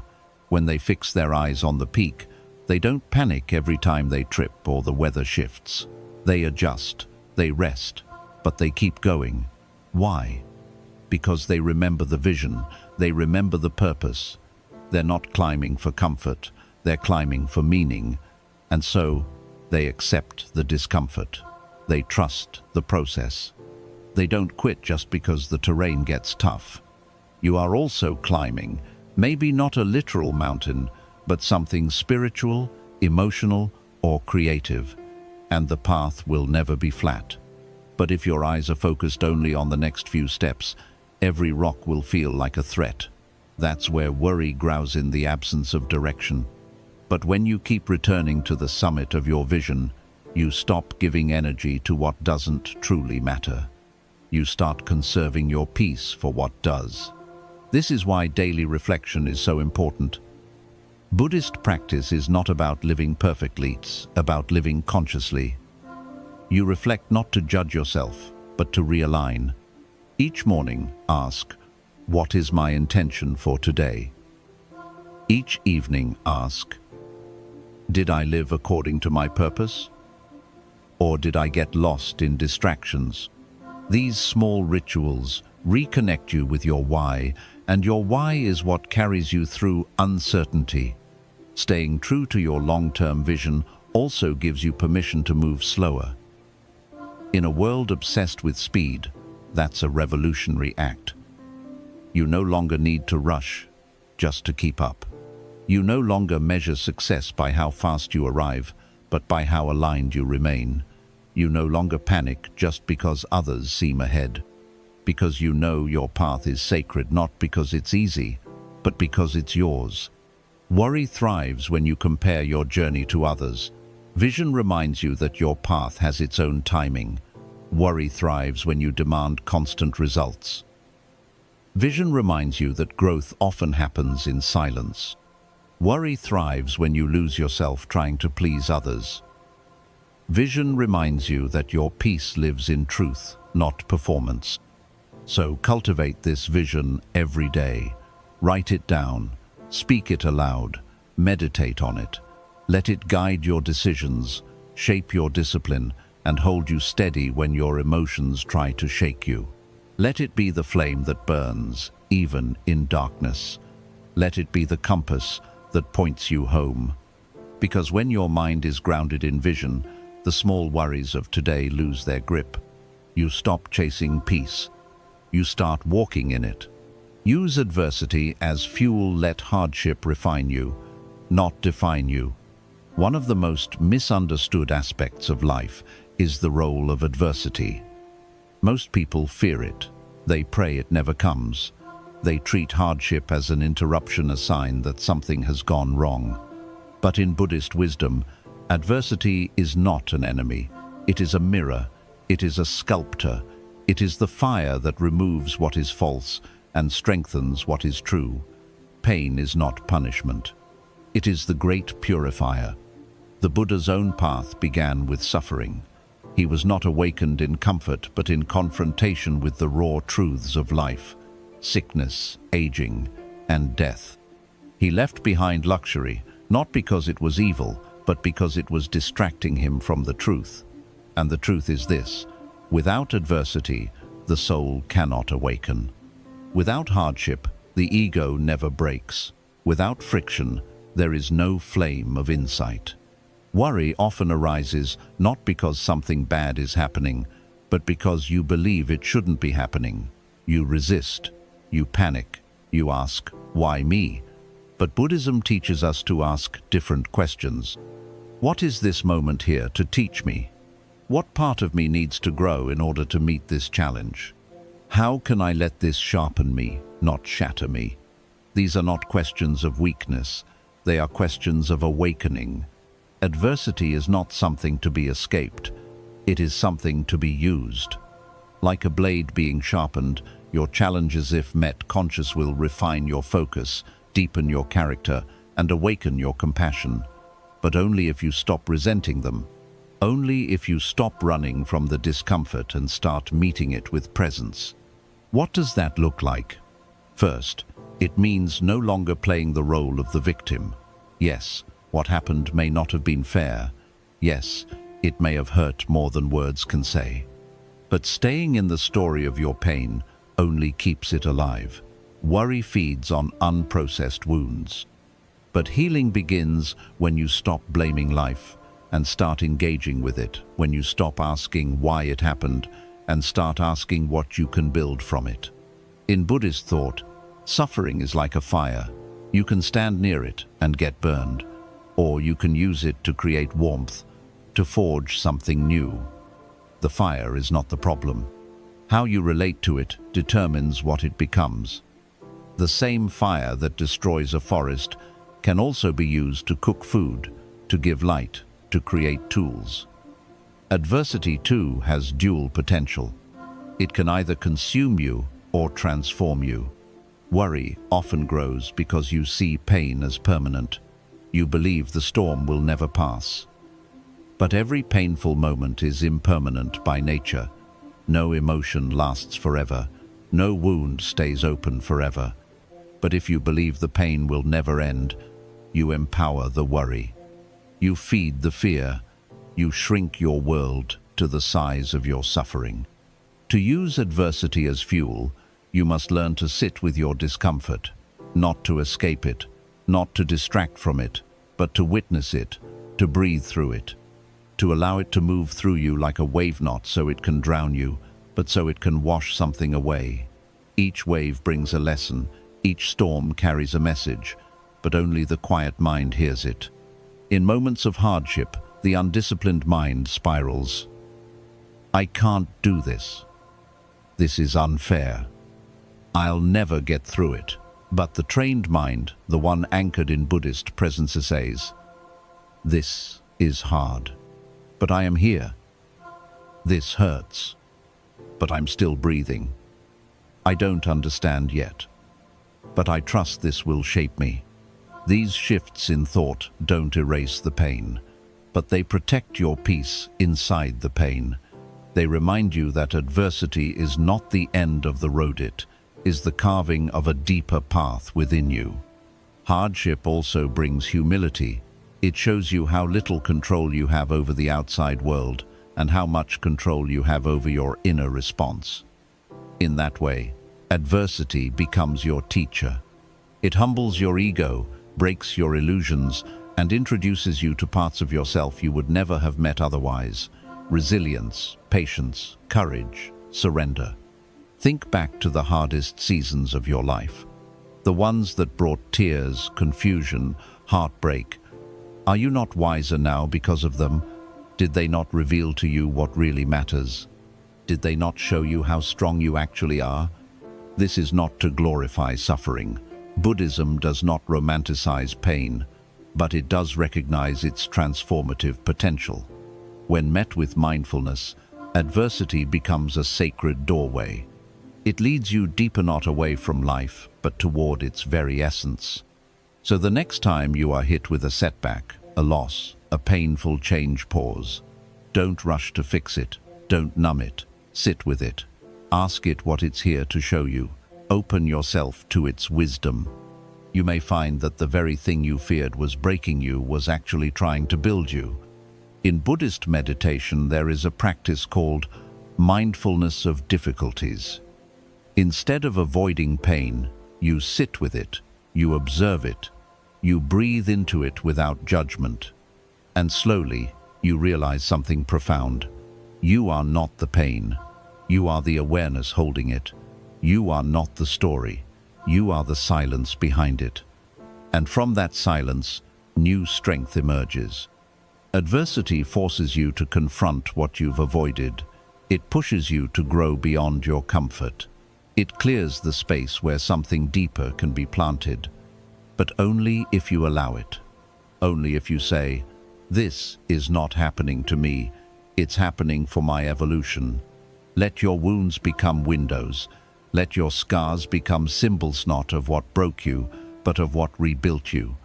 Let each difficult chapter become a verse in a greater story not of survival, but of awakening. You are not defined by what happens to you. You are defined by how you rise from it. Use your adversity. Use it to become more compassionate. Use it to become more focused. Use it to become more still. Because in the end, it's not about escaping the fire. It's about learning how to walk through it without losing your peace. Practice self-compassion because you cannot heal while waging war against yourself. In the quiet moments of life, when the world isn't watching and no one is listening, what do you say to yourself? Are your words gentle or are they harsh? Are they filled with understanding or with judgment? For many, the loudest voice in their life isn't the world's criticism, it's their own. And that voice becomes the root of their worry, their shame, and their exhaustion. Buddhism teaches us that all beings deserve compassion, yet often we forget to extend that same compassion to the one person who needs it most, ourselves. Self-compassion is not indulgence. It is not weakness. It is the foundation of all inner healing. Without it, your wounds remain open. Without it, your growth remains conditional. Without it, even the most peaceful practices become performances to earn worthiness. You cannot heal while hating yourself for hurting. You cannot grow while shaming yourself for falling. You cannot become whole while rejecting the parts of you that are still learning. True peace begins the moment you stop trying to fix yourself and instead choose to understand yourself. The Buddha spoke of metta, loving kindness, as a boundless, all-encompassing force. It is not reserved for others. It must include yourself. Just as a mother would comfort her child who has fallen, so too must you comfort your inner self, especially when you stumble, especially when you feel lost. especially when your heart is heavy with mistakes and regrets. Worry often thrives in the absence of self-compassion. You worry not only about life, but about who you are becoming in the face of life. Am I strong enough? Why am I still like this? Why can't I do better? These questions are not always honest inquiries. Often they are veiled self-attacks. And the more you attack yourself, the more anxious you become because you've turned your own mind into unsafe territory. Self-compassion is the art of making your inner world a safe place to land. It's choosing to meet your pain without punishment. It's being patient with your own evolution. It's understanding that setbacks are not signs of failure, but natural steps in the path of growth. Every leaf falls before the tree blooms again. Every night comes before the dawn. Your struggles do not make you broken, they make you human. To cultivate self-compassion, begin with awareness. Notice the way you speak to yourself when no one else is around. Is it critical? Is it harsh? Would you speak to someone you love that way? If the answer is no, then you are operating from self-judgment, not self-awareness. Now shift the tone. Instead of saying, "What's wrong with me?" try saying, "What is hurting in me that needs care right now?"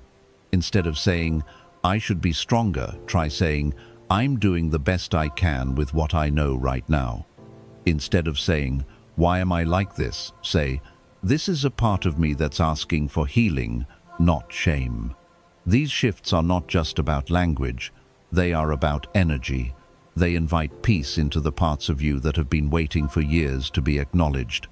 Another powerful practice is forgiveness, not just toward others, but toward yourself. Many people carry silent guilt for things they said, did, or failed to do. That guilt becomes a shadow. It creeps into everything, and when you worry, it becomes louder. You deserve this struggle.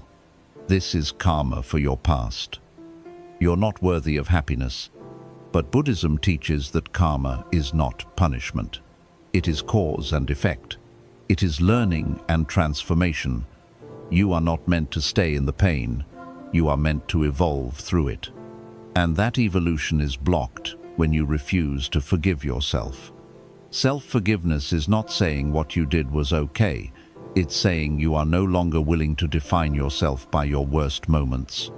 You are more than the mistake you made when you didn't know better. You are more than the pain you caused when you were hurting. You are more than the version of yourself who was trying to survive. You are here now, learning, aware, growing, and that matters. Self-compassion also involves honoring your limits. In a world that glorifies constant productivity, you may feel guilty for resting, for saying no, for not being everything to everyone. But exhaustion is not a badge of honor. Your worth is not measured by your output. It is measured by your presence, your alignment, your ability to say, "This is enough for today, and I am still worthy." Buddhism calls this mindfulness. It is not just about breath or posture. It's about being fully present with yourself. And part of that presence is recognizing when your body, heart, and mind need tenderness, not toughness. Discipline has its place, but without compassion, it becomes cruelty. You may have been taught that being hard on yourself is the way to improve, but growth from fear is always fragile. True growth comes from nourishment. A tree does not grow because the sun scorches it, grows because the soil feeds it. You too need nourishment. Kind words, gentle thoughts, and time to unfold. Let your inner dialogue become a sanctuary, not a battlefield. Let your breath become an act of kindness. Let your moments of imperfection become opportunities to love yourself deeper, not less. Because the more you practice self-compassion, the less room worry has to grow. Worry feeds on the belief that you're not enough. But self-compassion says, "Even in this moment, even in uncertainty, I am worthy of peace." And that belief changes everything. It softens the heart. It calms the mind. It opens the door to true healing. You do not need to wait until you've fixed everything to begin loving yourself. In fact, it is love that will do the fixing. So today, speak gently. Rest when you need to. Let yourself be human. And know that in doing so, you are walking one of the most sacred paths of all. The path back to your own heart. Visualize your peace daily, because what you picture consistently, you begin to become. Your mind is not just a mirror, it is a canvas. Every thought you entertain, every image you repeat, every feeling you dwell on is like a brushstroke shaping the inner world you live in. In Buddhism, we are reminded that our inner world becomes the filter through which we interpret reality. The suffering does not begin outside, it begins in the mind's relationship with what it sees, hears, and believes. And yet, most people allow their minds to run wild. They wake up and immediately plug into stress, social media, or negativity. Their first thoughts of the day are about what might go wrong, what hasn't been done, or who might disappoint them. And then they wonder why worry follows them like a shadow. What you picture repeatedly in your mind becomes the background of your reality. Your subconscious does not question whether a thought is helpful or harmful, it simply absorbs what you repeat. That's why visualization is not just a mental trick, it's a spiritual discipline. When done with awareness, it becomes a powerful tool to reshape how you experience life and to anchor yourself in peace. The Buddha taught that the mind is everything. What you think, you become. But this becoming is not just intellectual, it is energetic, it is vibrational. The thoughts you rehearse are the energies you start to radiate. And what you radiate, you begin to attract, respond to, and expect. Visualizing peace is not a denial of suffering, it is an intentional redirection of your inner compass towards stillness, strength, and clarity. So how do you practice this? You begin every day in silence before the noise of the world, before you check your phone, before you engage in tasks. Sit, close your eyes, breathe deeply, then begin to see yourself moving through the day with peace. Picture yourself grounded, even when challenges arise. Picture yourself responding with calmness, not urgency. Picture your thoughts moving like clouds passing, not controlling. Picture your words landing gently, your emotions flowing freely, your heart remaining unshaken. This is not fantasy, this is training. You are teaching your nervous system that peace is possible, even under pressure. You are rehearsing your highest self, not in arrogance, but in alignment. And over time, what once felt like imagination becomes second nature. Most people visualize their fears. They imagine rejection, failure, embarrassment, loss. They rehearse these scenes in their mind and then live in emotional reaction to them, even though nothing has happened yet. This is a kind of suffering that feels real but is rooted in mental rehearsal, not reality. Visualization flips this. It interrupts the spiral of worry and replaces it with a deliberate image of stability and serenity. You are not bypassing life's difficulties. You are preparing your inner self to meet them with grace. Visualization is also powerful because it restores your agency. When you are stuck in worry, you feel helpless, like you're at the mercy of circumstances. But when you visualize, you remember that your mind is not just a receiver, it is a projector. You are not just reacting to life, you are co-creating your experience of it. That doesn't mean you control everything. It means you control how you meet everything. And that changes everything. In Buddhist tradition, visualization has long been used as a method to awaken compassion, wisdom, and clarity. Tibetan monks visualize deities not to worship them as external beings, but to awaken those same qualities within themselves.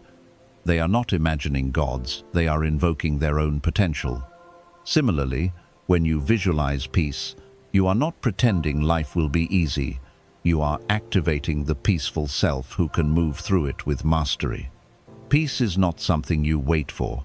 It is something you practice. And visualization is a form of practice that turns your inner life into a sanctuary. Another aspect of visualization is consistency.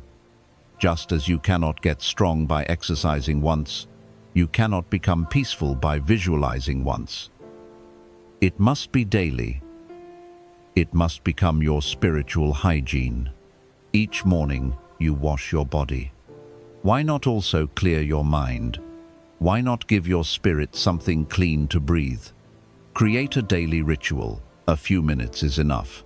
Sit, breathe. Visualize not only what you want, but how you want to feel. Let go of controlling outcomes. Focus on the inner qualities. Stillness, presence, clarity, compassion, strength, confidence. Picture yourself not getting everything right, but responding wisely to whatever goes wrong. That is true mastery, not perfection, but poised presence in the face of imperfection. As you repeat this practice, you'll begin to notice changes. You'll worry less not because life is easier, but because you've already mentally rehearsed calmness. Your nervous system will remember what it feels like to breathe slowly, to let go of tension, to speak mindfully. And those memories will guide you in real time. Visualization also connects deeply with intention. You are not just picturing peace, you are reminding yourself what truly matters. When you visualize being kind, grounded, and resilient, you naturally begin to filter out distractions and reactions that don't align with that version of you. You begin to walk in what you've seen. This is not magic. This is mental alignment. You may not control how others behave, but you can visualize yourself responding without losing your dignity. You may not control external events, but you can visualize yourself staying rooted in your values. You may not prevent all challenges, but you can visualize yourself using them to grow rather than crumble. Your mind becomes your ally, not your enemy. And finally, visualization is an act of self-love. It says to your mind, you are worth training. It says to your soul, you are worthy of peace. It says to your fears, I see you, but I will not follow you. It says to your highest self, I am ready to rise into who I truly am. Every time you visualize peace, you are choosing not to be a prisoner of the past or a victim of anxiety. You are choosing to be an artist of your present. And over time, this artistry becomes your essence. You walk more slowly, you speak more thoughtfully, you listen more deeply, you smile more gently. Not because life is perfect, but because your inner world has found its center. And when the world gets loud, you simply return to that image, that calm self, that rooted breath, that sacred space within. Because no matter what storms surround you, you've already seen who you are in stillness. And that version of you knows exactly how to return home. Reinforce mental flexibility, because holding on too tightly is the root of suffering. In life, you will lose things. People will leave. Expectations will collapse. Plans will change. Even your sense of identity will shift. Yet most people suffer not because of these changes themselves, but because they resist them, because they hold on too tightly to how things should be. Because they build mental prisons out of attachments, identities, outcomes, and timelines that were never promised. In Buddhist teachings, this resistance is known as clinging, the silent force behind all unnecessary suffering. You don't just experience pain, you tighten around it. You don't just face uncertainty, you try to force certainty. You don't just desire peace, you try to control the entire world to get it. And in that struggle, you lose the very freedom you're searching for. Mental flexibility is the opposite of this tightening. It is the willingness to adapt, to flow, to bend instead of break, to hold beliefs without becoming rigid, to face the unknown without needing to predict every outcome. It is not weakness, it is wisdom. Because a flexible mind is a free mind. It's a mind that does not collapse under stress but shifts with it.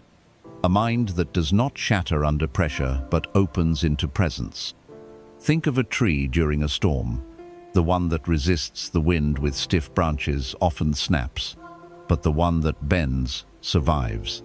That is mental flexibility. That is the wisdom of letting go, not as surrender to defeat, but as a practice of liberation. When you reinforce mental flexibility, you stop reacting with panic every time life takes a different turn. You stop making your peace dependent on things staying the same. You begin to see that impermanence is not your enemy. It is your greatest teacher. It shows you where you're holding too tightly. It invites you to release control and discover a deeper strength. The ability to respond, not just react. Let's be clear, mental flexibility doesn't mean passivity. It doesn't mean letting people walk over you or becoming indifferent to life. It means responding to reality with openness instead of obsession. It means you still pursue your goals, but you're not destroyed when the path changes. You still care deeply, but you don't collapse when things don't go your way. You still love fully, but without the illusion of possession. This requires mindfulness.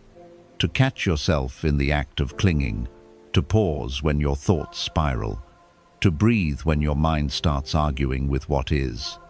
In these moments, you must ask, what am I trying to control right now that I need to release?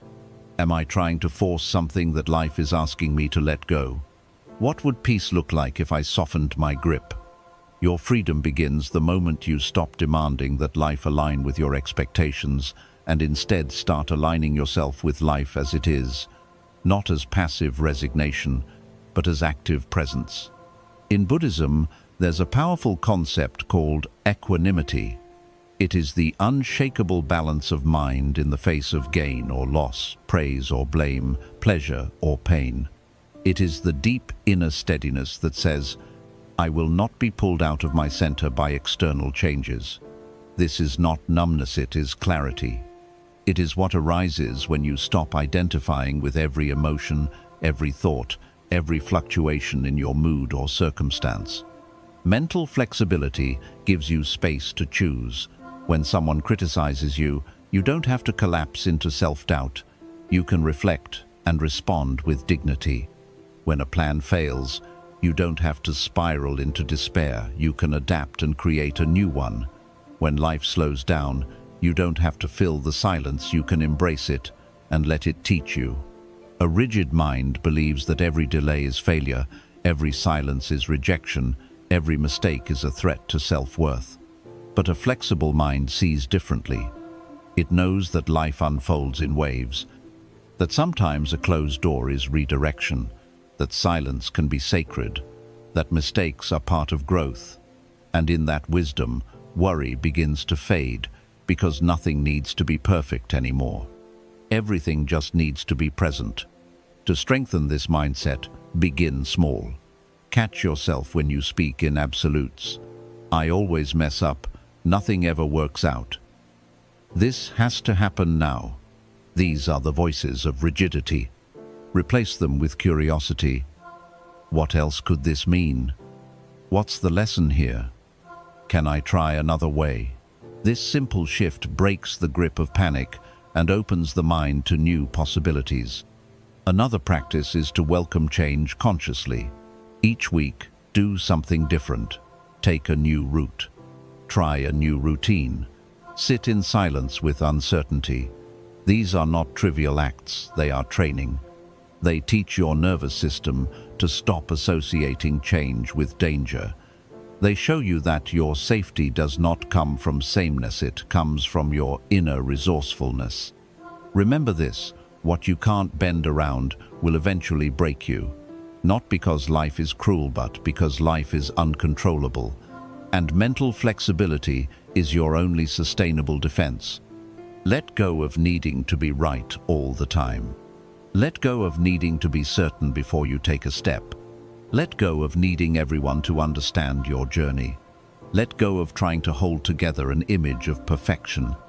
Let go of the belief that struggle is failure. And in that release, you will find room to breathe again, room to think clearly, room to feel deeply without drowning, room to become not the person who never struggles, but the person who is no longer afraid to. You will still feel, you will still face discomfort, but now you will meet it with openness, not as an enemy, but as an opportunity to grow deeper roots in your presence. This is the power of a flexible mind. It does not panic when plans change. It does not crumble when the road twists. It does not drown in delay or rejection or criticism. Because it has learned that the mind is not meant to control everything, it is meant to dance with the flow of things. And in that dance, worry dissolves. Because the rhythm of life no longer feels threatening, it feels familiar. Because you are no longer resisting the current, you are moving with it. And that is what peace truly is. Not the absence of chaos, but the ability to move through it without losing yourself. Stay true to your long-term vision, even when the present looks empty. One of the greatest sources of anxiety in the modern world is the obsession with immediate results. We live in a culture of urgent everything must happen now, be visible now, prove itself now. And when it doesn't, we begin to panic. We question ourselves. We wonder if we're wasting time. We mistake silence for failure and slow progress for no progress at all. But Buddhism teaches us something radically different. It invites us to detach from the immediacy of results and stay grounded in intention, to plant seeds without obsessing over when they will sprout, to water our vision with presence, not pressure, to trust the unfolding of life even when nothing visible is happening. This requires a deep inner shifter movement away from the craving for outcomes and into the wisdom of consistency. Your long-term vision, whether it's a peaceful mind, a meaningful life, a spiritual goal, or a quiet dream, is not supposed to give you constant reward. It is supposed to anchor you, to guide your daily steps. And it is not meant to be constantly exciting. Some seasons will feel dry.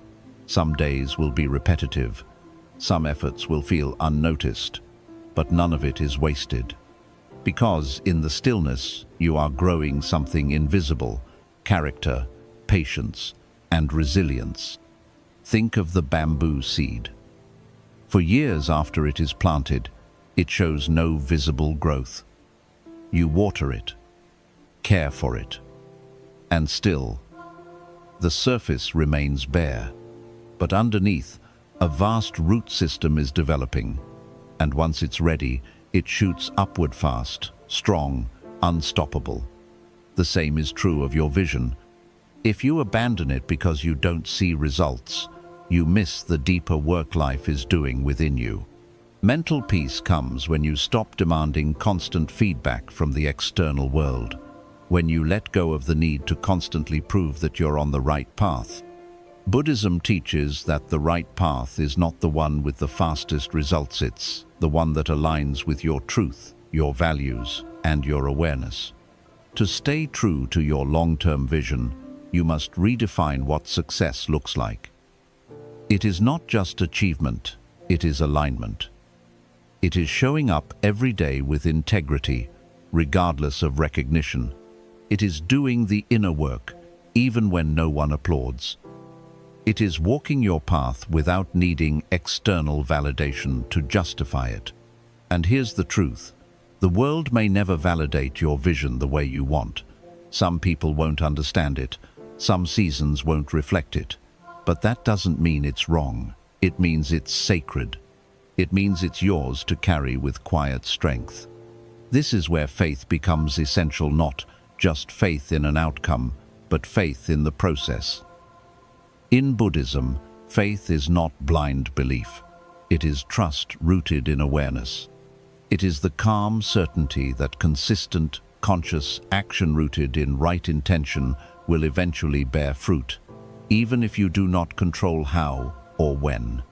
This requires you to stop comparing your path to others. Their growth is not your timeline. Their highlight reel is not your standard. You are not here to sprint. You are here to become. And becoming takes time. When you stay true to your long-term vision, you stop being reactive. You stop chasing every shiny object. You stop pivoting every time discomfort arises. Instead, you learn to sit, to breathe, to listen, to take deliberate, patient steps in the direction your soul knows is right. This also protects you from the disease of self-doubt.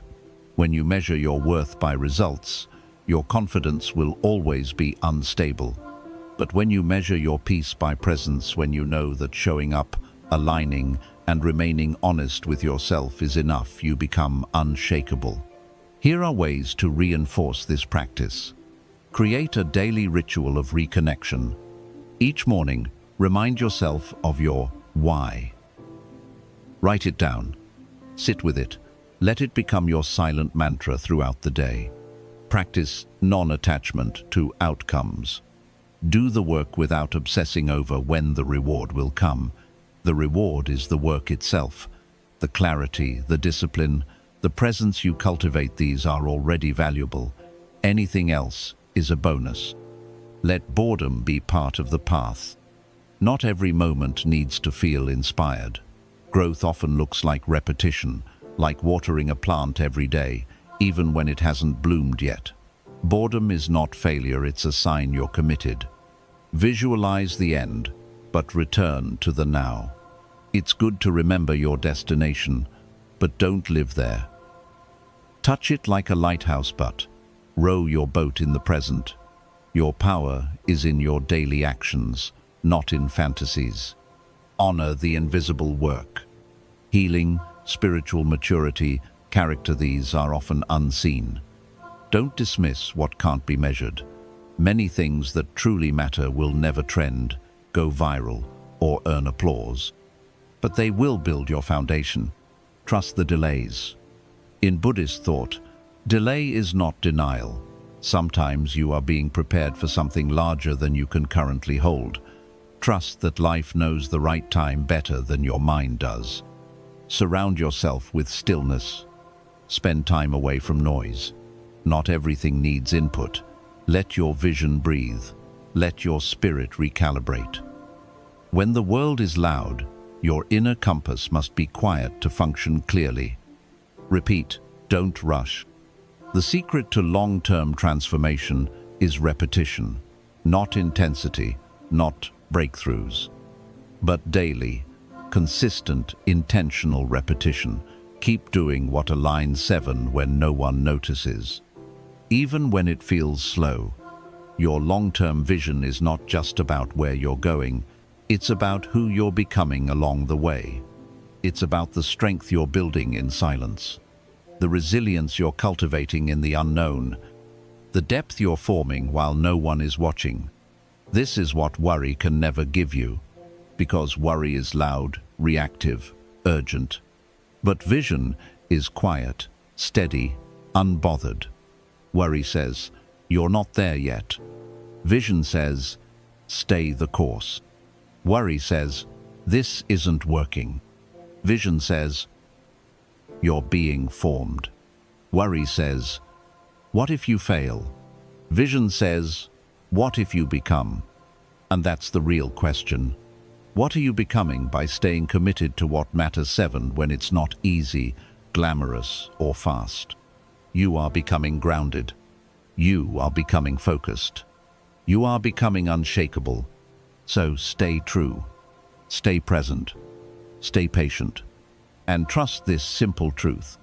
If your vision was placed in your heart for a reason, then your path is not in vain, even if the world hasn't seen its fruit yet. Use adversity as fuel. Let hardship refine you, not define you. Every person on this path of life will face adversity. Loss, betrayal, delay, illness, heartbreak, humiliation, confusion, none of it is a mistake. None of it is random. Yet how we respond to adversity makes all the difference between a life of suffering and a life of transformation.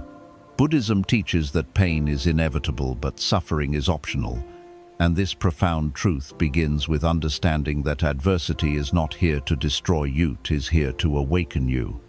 When life becomes difficult, most people fight against reality. They resist what is happening. They ask, "Why me?" They try to escape, distract, or deny the pain. And yet, in doing so, they suffer more. Not because of the event itself, but because of their mental war against it. But what if you could change the way you see hardship? What if adversity wasn't something to fear, but something to use? Not as punishment, but as purification. Not as a block, but as a bridge. This is the Buddhist path, to see the storm not as a curse, but as a sacred teacher. Every great soul has been refined by pain. Not because pain is noble, but because it burns away the false layers.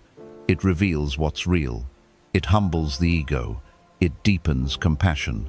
It opens the heart. It teaches surrender. It clears the noise of the world so that the soul can speak clearly again. In adversity, the mind is forced to slow down, to reflect, to let go of illusions, to sit with truth.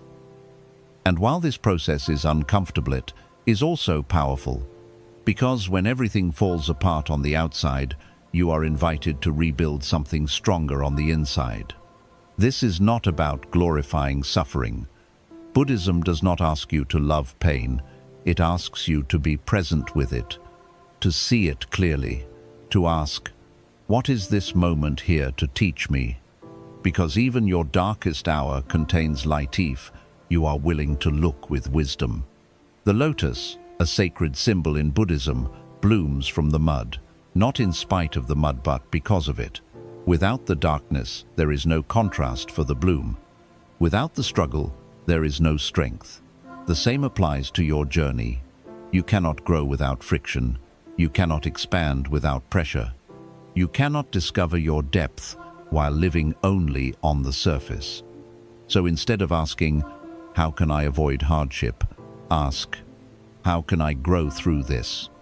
How can I let this refine me? What is life trying to build in me through this difficulty?" This shift transforms adversity into fuel, not the kind of fuel that makes you bitter, but the kind that makes you brighter, braver, more aligned with your highest self. When you stop resisting adversity and begin to accept it as part of your spiritual curriculum, a few things begin to happen. You detach from victimhood. You stop seeing yourself as life's target.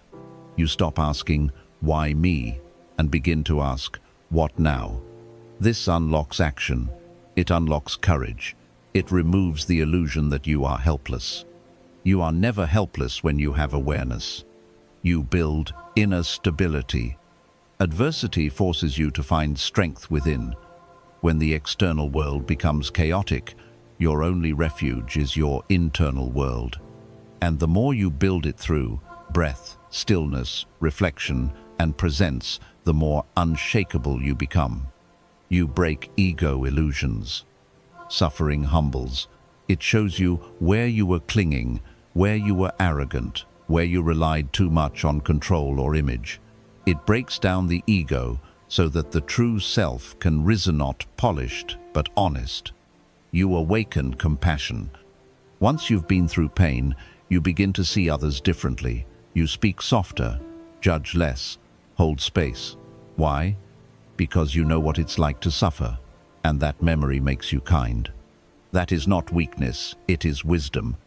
You learn spiritual patience. Hardship often delays what you want, but that delay teaches you endurance. It makes you value process over outcome. It shows you that everything beautiful takes time, that nothing worth having can be rushed. You clarify your priorities. Adversity strips away the superficial. It reveals what truly matters. You start caring less about impressing others and more about becoming real. You let go of distractions and go deeper into your purpose. These are sacred lessons, and they only come through hardship, not as a punishment, but as an invitation to wake up. Wake up to what? To the impermanence of everything you thought was permanent, to the strength you didn't know you had, to the inner world that can never be taken away no matter how much you lose. There is a reason why the Buddha left his royal palace. He had everything: wealth, comfort, security, but none of it gave him understanding. It was only when he encountered sickness, death, and suffering that he woke up, that he began his true path.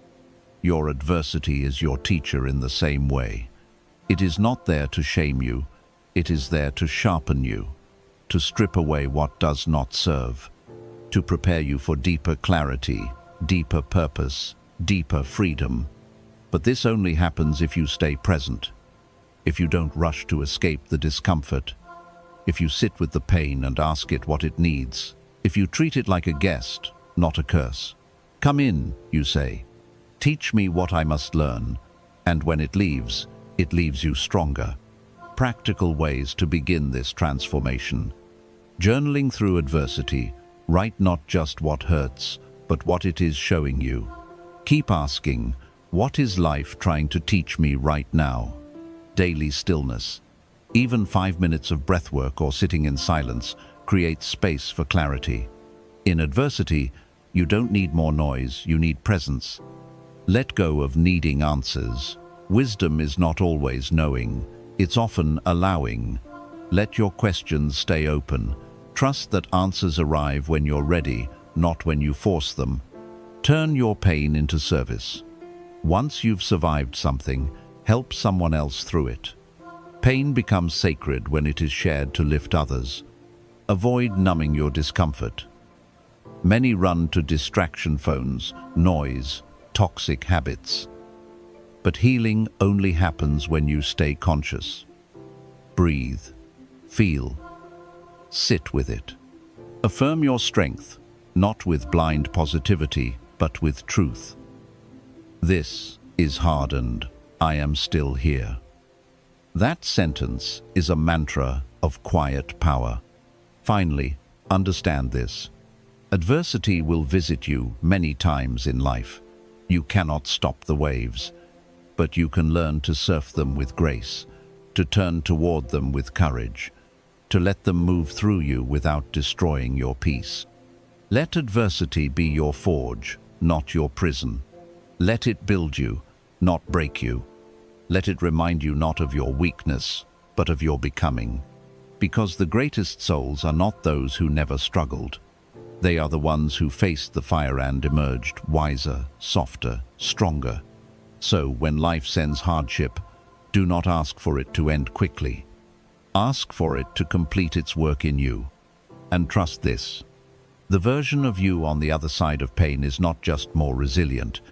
It is more awakened, more conscious, more free.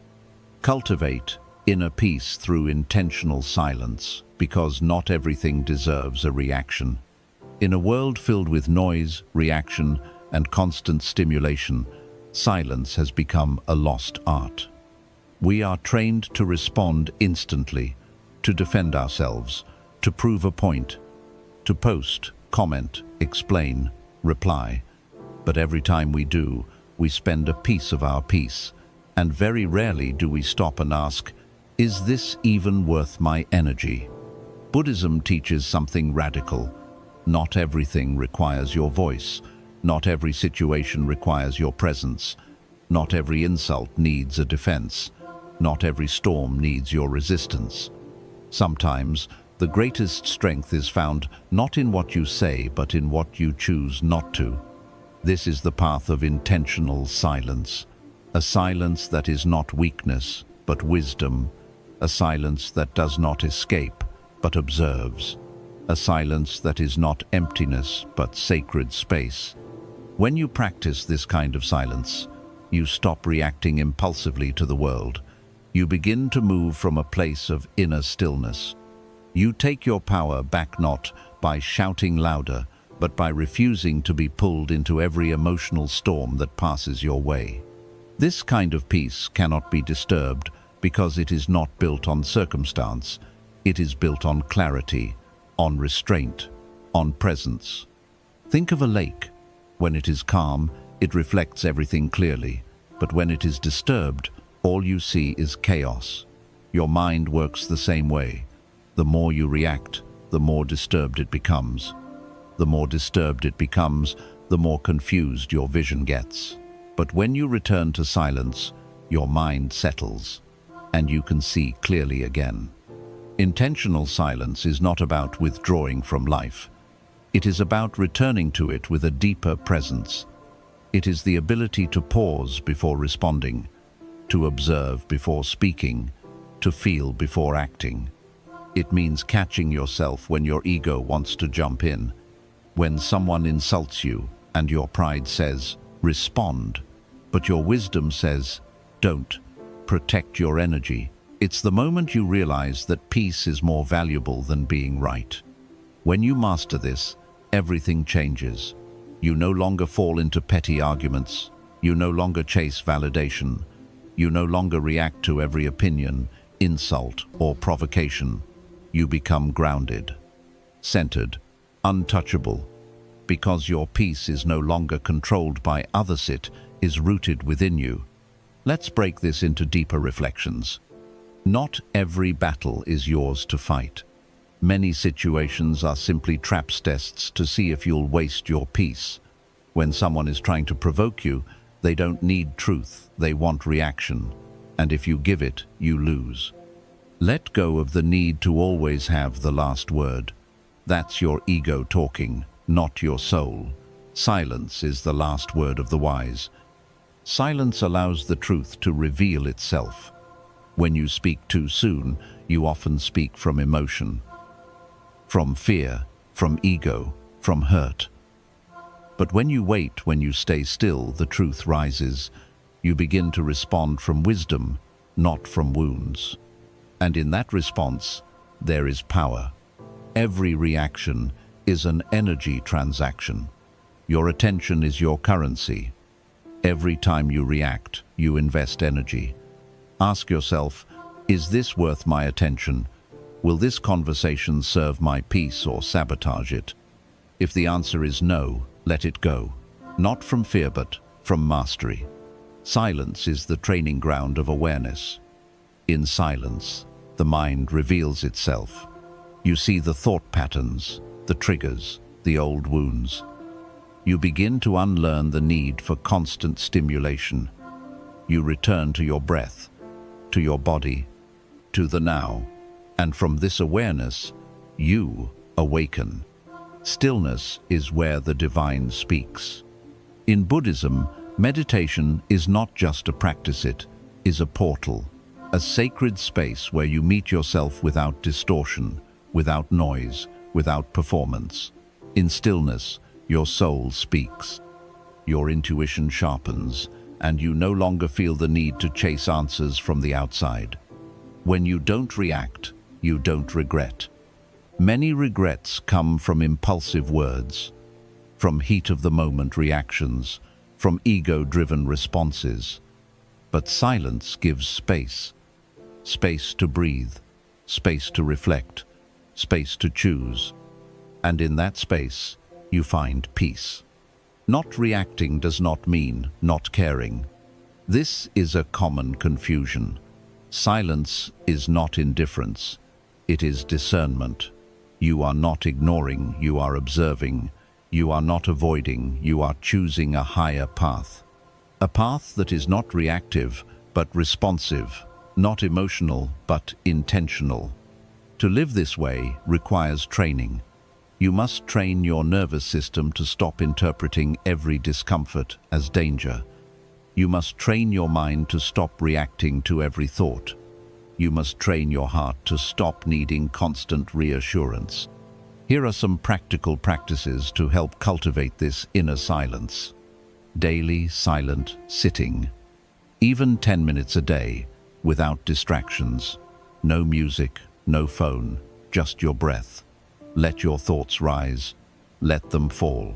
Don't follow, just witness. Mindful breathing before responding. Pause. Inhale slowly. Exhale fully. Ask, does this need my reaction or just my awareness? Digital silence. Take hours off your devices. No responding, scrolling, comparing. Let your mind breathe without constant noise. Journaling your urges. Instead of reacting, write it down. What triggered you? What story did your mind create? Often, awareness dissolves the illusion. Sacred boundaries. Protect your peace by creating space from people or situations that constantly pull you into reaction. Peace is not passive, it's protected. There will be times when silence feels like surrender, when people will interpret your non-reaction as weakness. Let them. You don't need to explain your peace to those committed to chaos. Because silence speaks, it speaks of mastery, of patience, of control. It says, I am not here to perform. I am here to preserve my energy, my purpose, my path. And when you begin to live this way, you become light. You walk through the world with calm certainty. You no longer need to chase or defend or over-explain. You simply are rooted in presence, free from reaction. This is what the Buddha meant when he said, peace comes from within, do not seek it without. Your silence is not an absence, it is a statement. Your stillness is not a void, it is your throne. Your non-reaction is not fear, it is sacred strength. Let the world be loud. Let them try to pull you into noise. You will stay anchored. Because you've remembered the most powerful truth. Not everything deserves your reaction. But your peace, that deserves everything. Embrace spiritual surrender, let go of control and trust the flow of life. The more you try to control life, the more life resists you. The tighter you grip, the more exhausted you become. The harder you fight the current, the further you drift from peace. Buddhism teaches that suffering arises not from pain, but from attachment to control. The desire to manipulate outcomes, people, timing, and situations is the root of inner turmoil. But when you surrender not with defeat, but with faith, you begin to live in alignment with the flow of existence. This is not passive living. It is powerful, aware, and rooted in deep trust. To surrender spiritually is to say, I don't know what the future holds, but I trust that I will be guided. I cannot force what is not meant for me, but I will be ready when it arrives. I release the illusion that my worth depends on outcomes. My peace is enough. This shift transforms everything. You stop reacting from fear. You stop trying to force answers. You stop living in the exhausting loop of what if and what now. Instead, you return to presence. You align with this moment. You do what you can with what you have. And then, you let go. Buddhism calls this non-attachment. And it is not about giving up. It is about giving up the illusion that you can or must control everything to be okay. Life becomes lighter when you stop trying to carry the weight of the future. You are not here to force outcomes. You are here to flow with wisdom, to respond with awareness, to live fully where your feet are, to trust that what is truly meant for you cannot miss you, and what is not, no matter how tightly you hold it, will never bring you peace. This lesson of surrender brings freedom on every level. Mental freedom. You no longer need to think yourself into circles. You stop trying to predict every twist and turn. You stop demanding guarantees. Instead, your mind rests. Not because it has every answer, but because it no longer needs them all. Peace replaces panic. Trust replaces tension. Emotional freedom. When you let go of outcomes, your heart softens. You feel more, but cling less. You love deeply, but without fear. You are no longer enslaved by the fear of loss because you know that everything is a lesson, a blessing, or a redirection. Spiritual freedom. Surrender connects you to something higher, to the Tao, to God, to the Dharma, to source, whatever word you choose. You recognize that you are not walking alone, that you don't have to carry it all, that there is a divine wisdom at work far beyond what the mind can calculate. Freedom in relationships. You stop trying to fix, change, or control others. You let people be where they are. You choose presence over persuasion. You honor your peace over pleasing. And in doing so, your relationships become more authentic, more respectful, and less draining. Freedom in purpose. You no longer chase your calling like a race. You align with it daily. You take inspired steps, but without obsession. You trust that your work will reach those it's meant to reach, that your efforts are seen even when the world is silent. But surrender is a practice. It is not a one-time decision. It is a daily discipline, a moment-by-moment choice. You may begin your day grounded, and by noon, you're spiraling in stress. That's okay. Awareness is the way back. Every breath is a chance to return. Every anxious thought is a bell reminding you to release. Practical steps to cultivate this spiritual surrender. Start each day with intention, not control. Instead of scripting the day rigidly, say, "Let me respond to whatever arises with presence and grace." When anxious, return to the breath. Say inwardly, "I release what I can't control. I focus on what I can, my breath, my actions, my awareness." Write your fears and burn the page.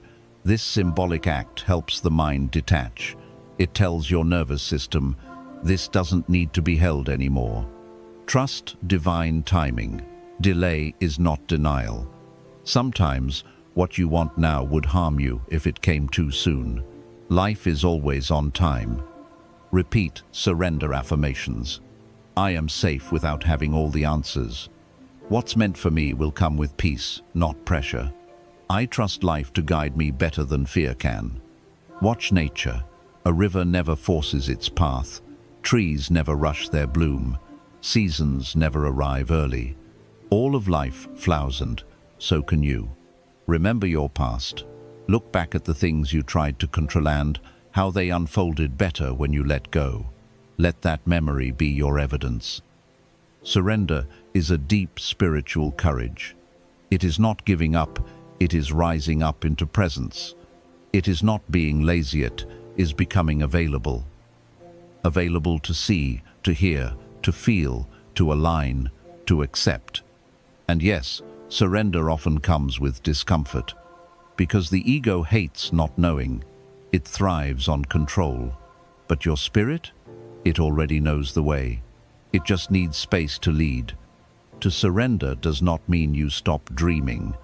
It means you stop grasping. You hold your vision with open hands, not clenched fists. You take action, but without anxiety. You trust the timing, but stay available to the moment. And the more you do this, the more life flows through you instead of against you. This is not magic. This is awareness.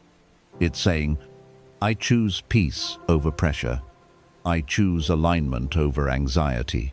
I choose trust over control. You will still have goals, but you won't lose your soul chasing them. You will still have desires, but you won't attach your worth to them. You will still face uncertainty, but you will no longer fear it, because you'll know the secret. You were never meant to control the ocean. You were only meant to surf the waves. Let them rise, let them fall. Let the current move as it must. You stay grounded in breath, rooted in faith, aligned with truth. And when you live this way, you become untouchable, no, because nothing shakes you, but because you no longer need to hold it all. You have learned the most powerful spiritual lesson. Surrender is strength, letting go is power, and trusting life is the beginning of peace. In the stillness of your heart, beyond the noise of fear, beyond the weight of expectations, and beneath the layers of overthinking, there is peace. It has always been there, not outside you, not in future outcomes, but in this moment, waiting for you to remember. Worry is not who you are. It is a habit your mind learned, a survival reflex shaped by fear, attachment, and uncertainty. But Buddhism teaches that habits can be unlearned, and that inner peace is not something you chase at, is something you return to when you stop chasing. Through these 30 lessons, you've been guided back to that center, a place where surrender replaces control, where silence becomes strength, where detachment becomes freedom, where presence becomes power. You've learned that worry is not protection, it is mental suffering in disguise. You are not your thoughts, you are the awareness behind them. Control is not safety, surrender is. Peace does not come from knowing everything, it comes from trusting deeply. And letting go is not weakness, it is sacred mastery. Life will still bring challenges. People will still test your boundaries. Uncertainty will still knock at your door.